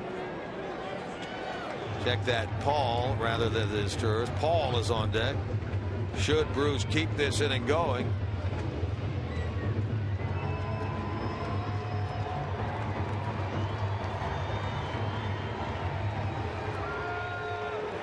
Two and two to Bruce.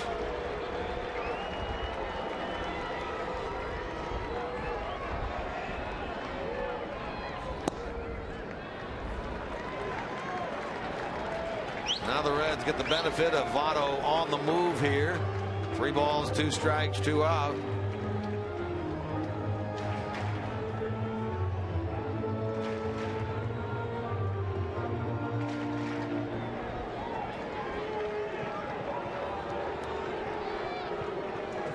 Ryan Webb against Jay Bruce. There goes Votto. Swing and a miss. Bruce strikes out for the 3rd time today and will progress to the 12th.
Marlins have stranded 5. The Reds have left 15 on, and boy, they've had some great opportunities.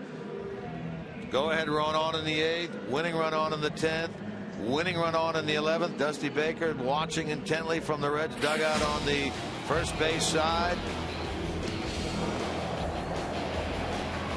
Dusty just doesn't sit back and watch. He's into it over there.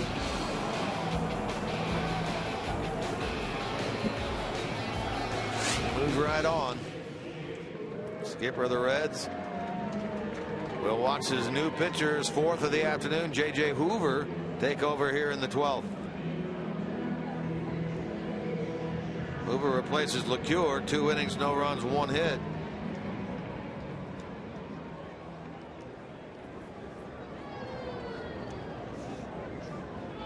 For J.J. Hoover, appearance number 9. 5.40 ERA, suffered 3 losses. He works to Justin Ruggiano to start the 12th inning. Hoover's last time out, he worked in the game on Thursday, had a 1-2-3 7th inning.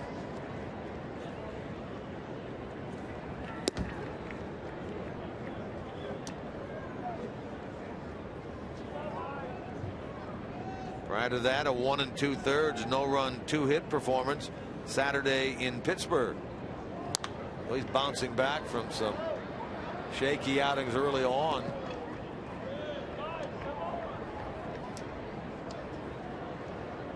Two extra inning games the Reds have played this year. He unfortunately been the loser in both. That opening day loss to the Angels, and then that loss here to the Nationals 5 days later on April the 6th. Yeah, the Reds last year were even 500 in extra inning games. They were 7 up and 7 down.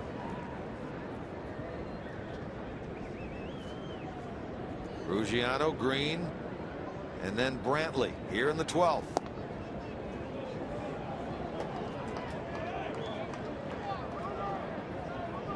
Reds in 11 innings worth of at-bats have gone down in order just 1 time.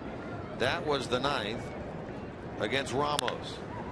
Base hit in the left starts the 12th inning for Justin Ruggiano. Boy, he sure looks like a different hitter when you get the ball up above the knees.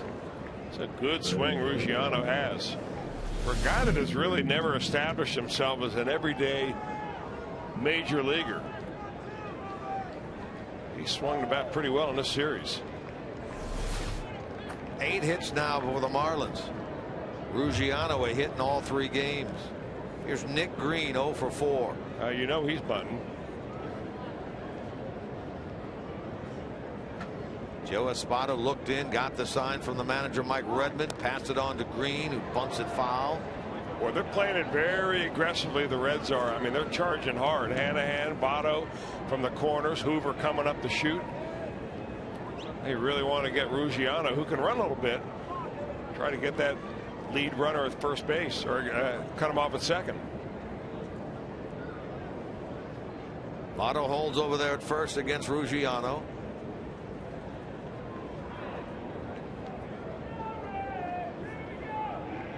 Here comes Hanahan from third, and the pitch is high for a ball.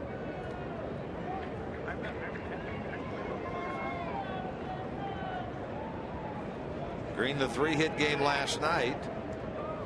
Nothing yet today in terms of being on base.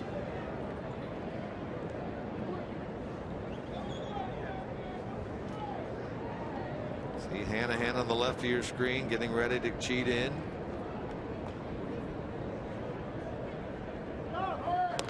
There's the bunt.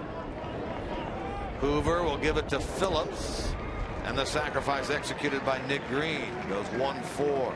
Well, they did the same thing a couple of innings ago when Miguel Olivo led off of the base hit. They stranded him out at second after a fly out and a strikeout of Juan Pierre that ended the inning. So Mike Redmond, manager for the Marlins, playing it the same way now. So now it's Rob Brandley. He took over as a pinch runner for Olivo, that hit that Chris is talking about back in the 10th inning. Left-handed hitter starts the game at 174 with 3 RBIs. Last night hitless in 3. He's 0 for 7. Has not been on base yet in this series.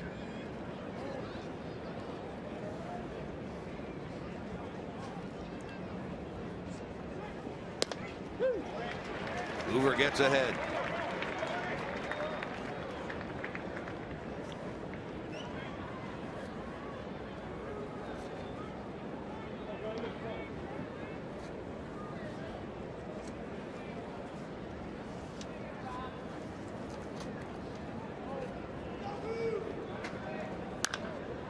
In the air to left. Heise is there, and that's the second out. Brantley out to left field. And now the Marlins look to their second baseman, Donovan Solano.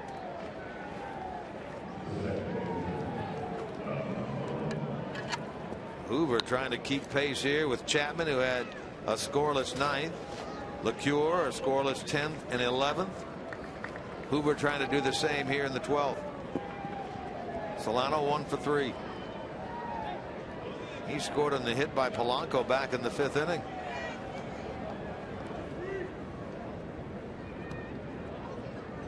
Reds had turned the double play, remember, in that inning.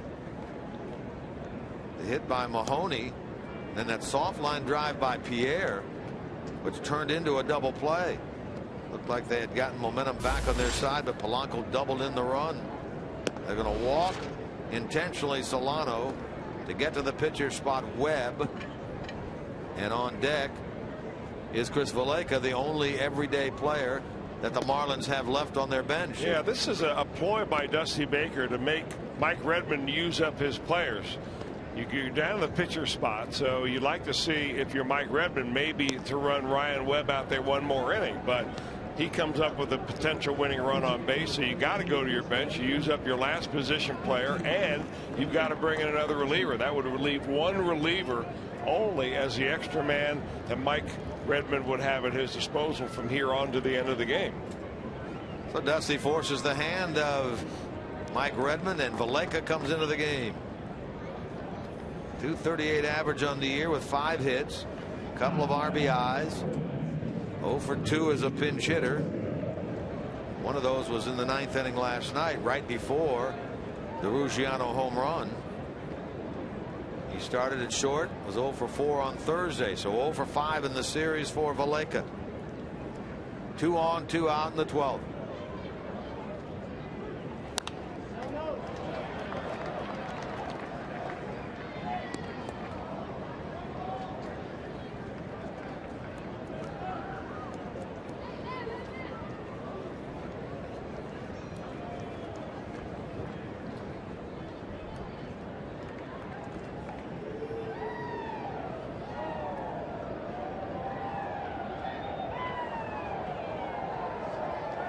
two would have been teammates last year, Valaika and Hoover at Louisville, when Hoover was down there.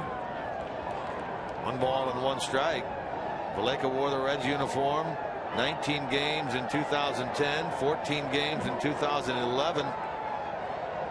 Last year played at AAA Louisville. Drafted by the Reds years ago. This is his first year outside the Reds system.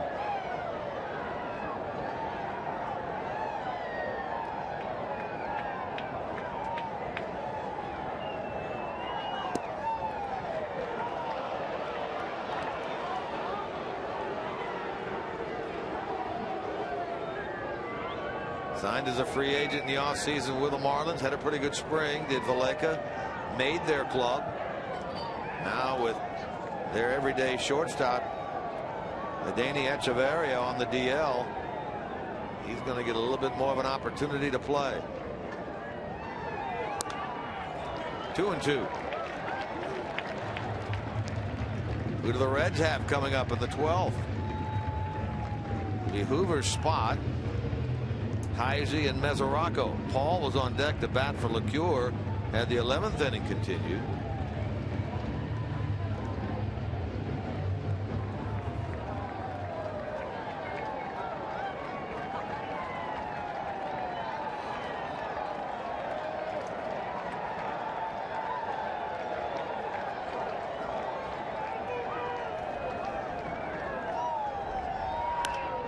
Jammed him. Little pop up towards second base. Phillips will bare hand and throw. Valaika is gone. So are the Marlins in the 12th. So they leave 2 more. They've stranded 7. Here come the Reds now. Bottom of the 12th. We're tied 2-2. Phillips with a bare hand pick and throw to send us to the bottom half.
Intentional walk to Solano to force the pinch hitter Valaika, to force the new pitcher for the Marlins, is who takes them out here. Steve Cishek, their closer, picked up their first save of the year last night. Comes on to work the bottom of the 12th. 7 pitchers now for Mike Redmond and the Marlins this afternoon. They are looking for their first back-to-back wins of the season and have taken the Reds extras to get there. Cishek normally the guy who closes out games, and he's nasty if you're a right-hander. In fact, you can ask Joey Votto, he's nasty on him as a left-hander. Ball moves all over the place, long, lanky, kind of a herky-jerky delivery, and he will face the bottom 4 batters in this Reds order. Paul will pinch hit for J.J. Hoover to start the bottom of the 12th inning. So Hoover goes 1 intentional walk, 1 hit allowed. Xavier Paul will step in there. As a pinch hitter this year, he's 2 for 8. Of course, he had that pinch hit grand slam against the Nationals.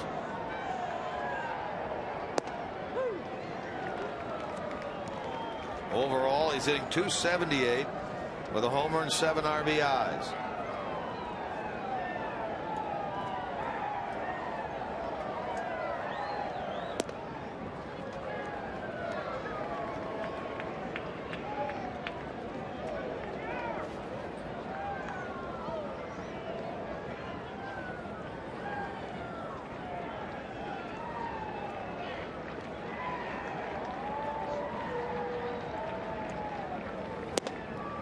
Swing and a miss.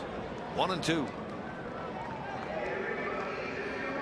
know, for all you can say about the Marlins and their difficulty scoring runs, you have to give them some kudos for putting together pretty good bullpen.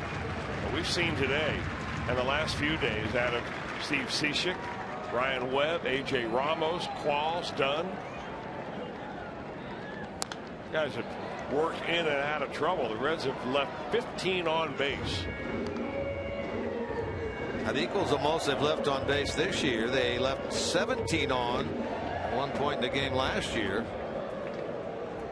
Can't say they haven't had their opportunities. Paul trying to get it started here in the bottom of the 12th.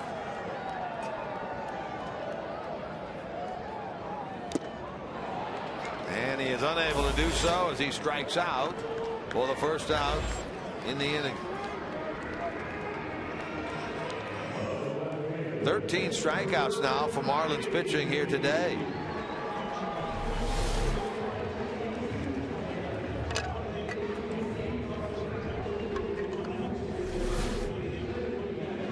Here's Heisey.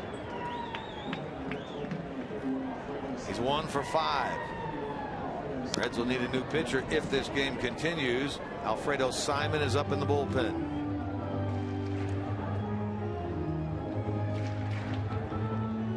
He had big at bat in the 7th inning. Bases loaded, 1 out. Swung at the first pitch that he saw from Qualls. Popped it up between the mound and home plate. Ball dropped. Infield fly rules in effect, so he was out. Struck out his last time.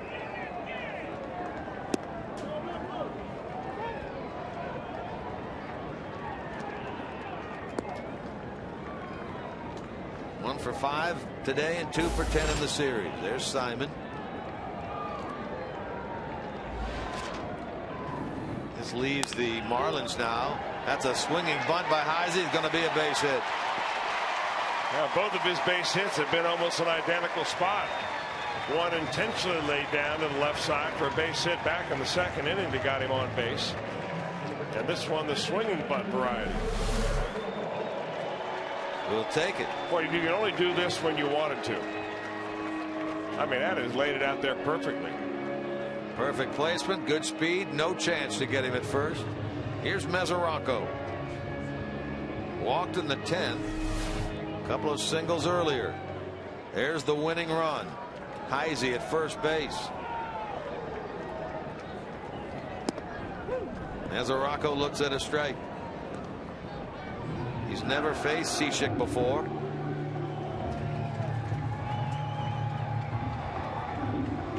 Jack Hanahan waits next. In the bottom of the 12th. This now becomes the 2nd longest game of the year by the Reds. Broken bat to the right side. That'll move the runner into scoring position as Mesoraco is out 4-3. Give Hanahan the chance with the winning run in scoring position. That opening game here against the Angels went 13. The game against the Nationals on Saturday night. Second game of that series went 11. Saturday afternoon went 11. Now this one is into the 12th. Here's Hanahan. Lined out to Pierre and left back in the 10th. His first at bat of this game. Took over for Frazier at third as part of a double switch. Hit could win it.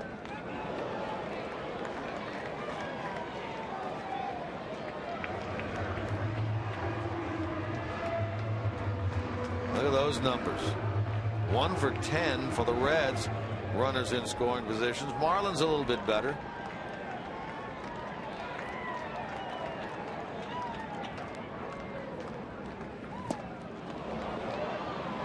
with 2 strikes. Cishek used to pitching 1 inning as the closer. They have but 1 pitcher left, John Roush. In fact, that's the only player other than starters that the Marlins have left. Reds in better position. Numbers wise. Could use a base hit right here to send everybody in this ballpark except a few Marlins fans home happy. Well, the Reds had that chance in the 8th, chance in the 10th, chance in the 11th, chance now here in the 12th.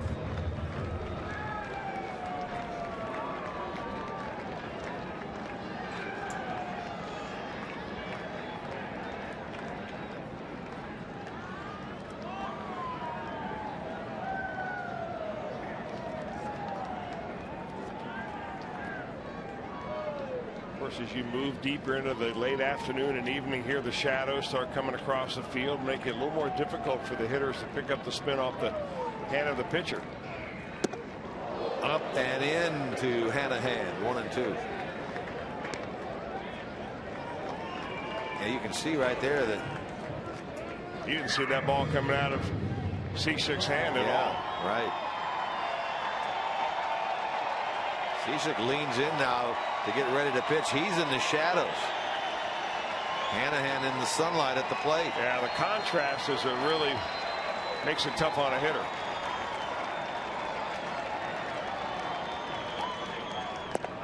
Got him on strikes. Hanahan is retired, and we will play on into the 13th. Tied at 2.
A lot of men left on base in this game for Cincinnati. 16 now against 7 for the Marlins.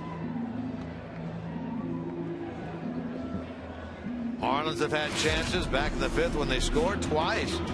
Juan Pierre hit this little soft liner to Frazier, the end result of which was a double play. They doubled off Mahoney over at first base. Polanco ended up getting the double. Then in the 7th inning, big chance for the Reds. Bases loaded, 1 out. First pitch from Qualls. Heisey pops it up. That's with the bases loaded. The ball dropped. It was an infield fly. Then Mesoraco right after that against Qualls struck out. Reds have left the bases loaded twice in this game. Have left a runner on in all but 2 innings. Have had a base runner in all but 1 inning. We play on into the 13th, and a new pitcher on. Number 5 for the Reds is Alfredo Simon. He gets Pierre representing the top of the order. Now, so far, some terrific relief work by both teams. Wade LeBlanc went 4 innings and gave up 2 runs, and since then the Marlins bullpen has not given up diddly. Ditto that for the Reds after Arroyo went 8 innings of 2-run baseball. Chapman, LeCure, Hoover have all put zeros on the board.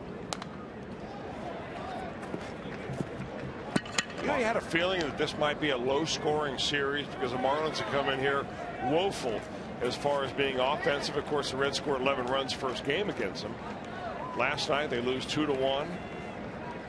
But you didn't expect the runs to be this hard to come by. Ball and 2 strikes to Pierre, who has not been on base today.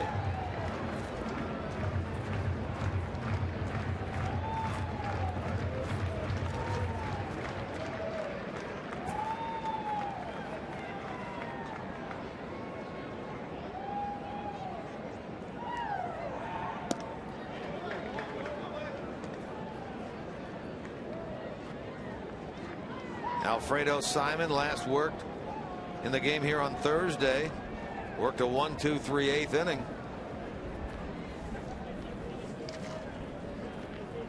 Trying to keep this a 2-2 game here in the top of number 13. They'll get Pierre, then Polanco, then Stanton.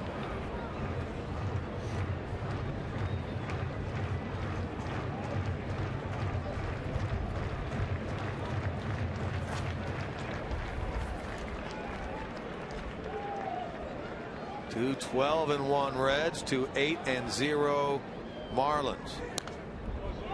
The error, by the way, charged to Mesoraco in this game that occurred back in the 4th inning on the steal by Stanton, and the subsequent throwing error snapped the streak of 10 consecutive games for the Reds without an error.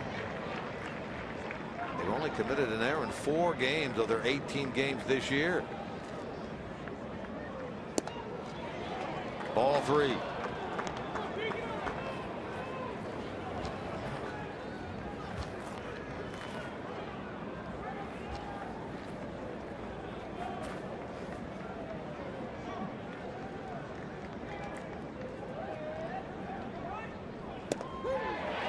Strike 3 called. Well, it took 9 pitches, but Simon disposes of Juan Pierre, who strikes out for the 3rd time.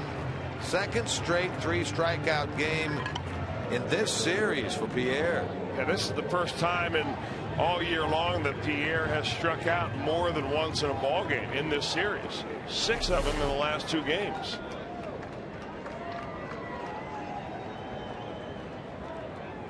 Here's Polanco. It's his double in the 5th that tied this game. Only time he's been on base this afternoon. 1 for 5.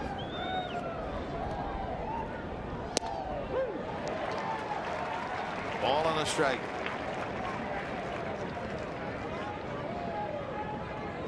Giancarlo Stanton waits next.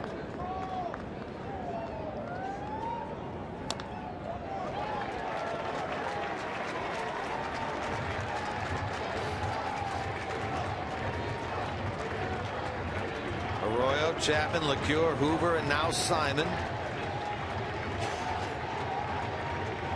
Seems like a long time ago that Arroyo posted 8 innings of 2-run, 6-hit baseball.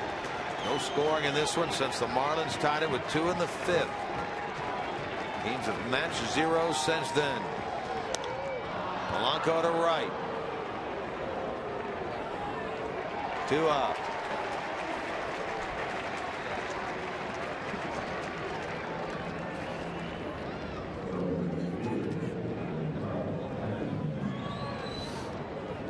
Here's Giancarlo Stanton. Reds pitcher struck out 12 last night. Pizza. And 12 on Thursday. Pizza. And they've struck out 10 today. So they need 1 more. 1 away from pizza. And that was a chant going around, and they're a little disappointed in that. But the Reds, most of the Reds fans will be happy. A 1-2-3 inning for Alfredo Simon, but no pizza for the fans yet.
The 13th inning, hoping to get something going. It didn't work out for them.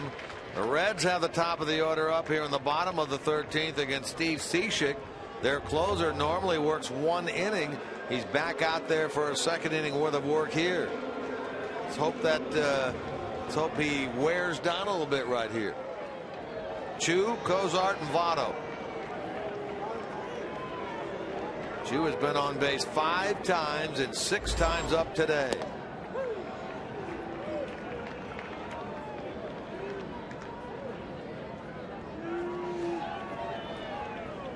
He has never faced Cishek before.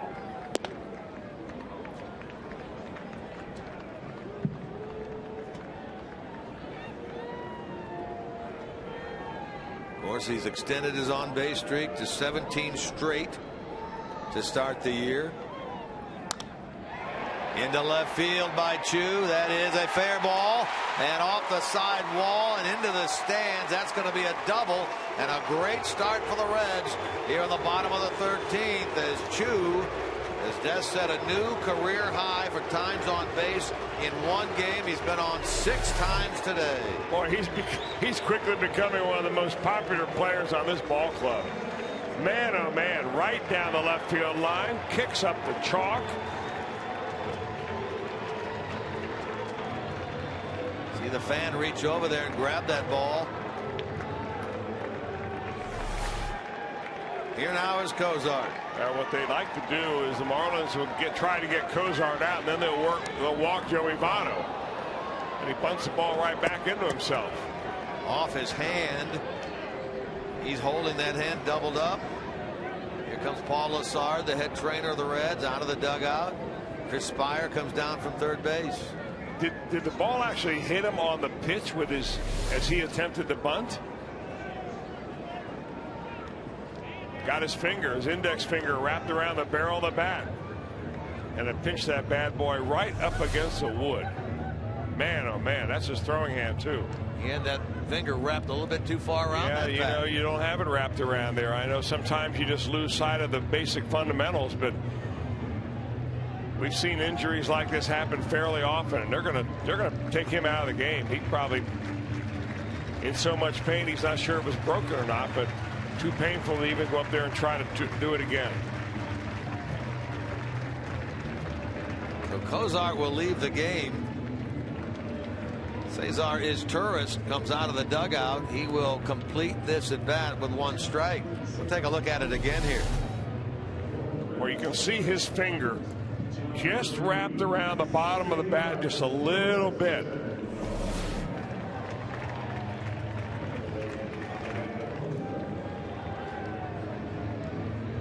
At the very least, you figure he's going to lose his nail. The worst, I would think, is that he's got a little break in it. Let's hope that's not the case. So now it's Cesar Izturis. Jumps in there from the left side to bat. He wants to bunt. 1 ball, 1 strike. Joel Luckup tells us that the last Red to reach base 6 times in a game, Sean Casey, back in 1999, that 24-12 game against the Colorado Rockies in 19th of May 1999, until Chu 6 times today. Well, he was worn out after that game, I can tell you. Case was. A lot of base running for him, isn't it? 2-1 now to Izturis. This entire at bat, by the way, will be charged to Izturis, or plate appearance, as it turns out. Inherits a 1-strike count, and now he's at 3-1. Cozart did head back to the clubhouse, by the way, as he left the game. This will spoil the plans of the Marlins if they are unable to get Izturis regarding Votto.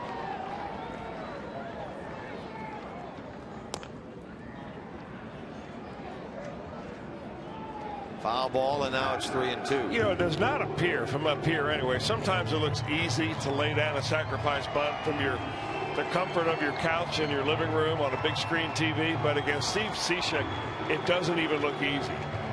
throwing sidearm, throwing 93 miles an hour with the ball just moving all over the place.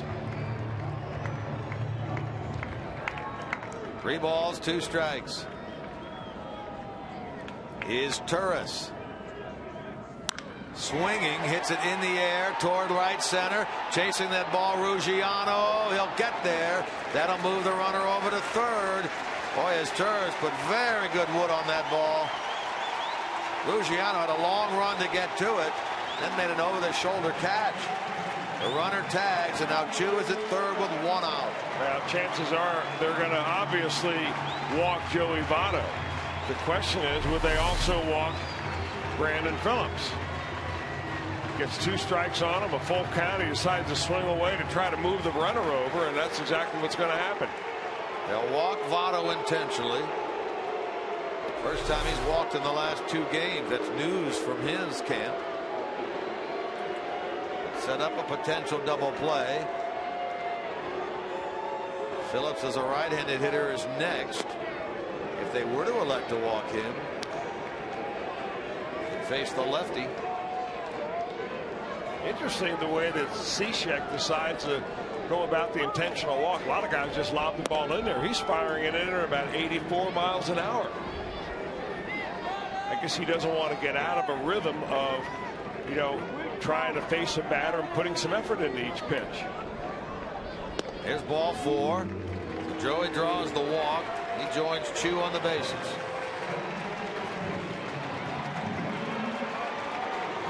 Cishek much tougher against right-handers. Well, they'll play the middle infielders back. Shortstop, second baseman looking for a double play ball. Brantley requests time that he'll go out and talk with Cishek just to make sure they know what they want to do here. But the outfield, that is, has to play very, very shallow. And there aren't all that many great arms out there. Giancarlo Stanton's got a good arm in right field. Ruggiano, average arm in center. Juan Pierre, well below average arm in left. Chu the winning run at third. Votto aboard via the intentional walk at first. 1 out. On Brandon Phillips' bobblehead day. Wouldn't this be something? Ball 1. He's 0 for 3 lifetime against Cishek. Faced him in the 9th inning last night, flied to center. Works against him here in the bottom of the 13th inning. Reds trying to go up 2-1 in this series. Phillips to center. Ruggiano going back. He will make the catch. Chu will tag. He will score. Reds win. Sacrifice fly off the bat of Brandon Phillips. As Chris said, on Brandon Phillips' bobblehead day, the Reds win it in 13 by the score of 3-2. Ruggiano made an interesting play there. At the end of that game, he threw the first base. Yeah, thinking that they were going to be able to double up Joey Votto over there. Nobody there to catch the ball. It doesn't matter. The Reds outlast the Marlins in 13. And all those fans that came out today to pick up a Brandon Phillips bobblehead are going home with a big smile on that bobblehead. Well, it took a while. The fact the Reds leave 17 runners on base, but in the end, they are a 3-2 winner. How about our Miller time moment of the game? Brought to you by Miller Lite. The last swing of the game. Brandon Phillips gets him RBI number 20. Ties him for the National League lead as Shin-Soo Choo on base 6 times. A new career high for him. Scores the winning run. There's that throw behind Votto. Ruggiano hoping maybe they could double him up. Phillips happy with the run batted in. Gets the high fives there. Reds celebrate. They win it by the score of 3-2 in 13 innings. Stay with us now. After the break, Reds Live postgame presented by Kings Honda. 3-2 and 13. The Reds a winner.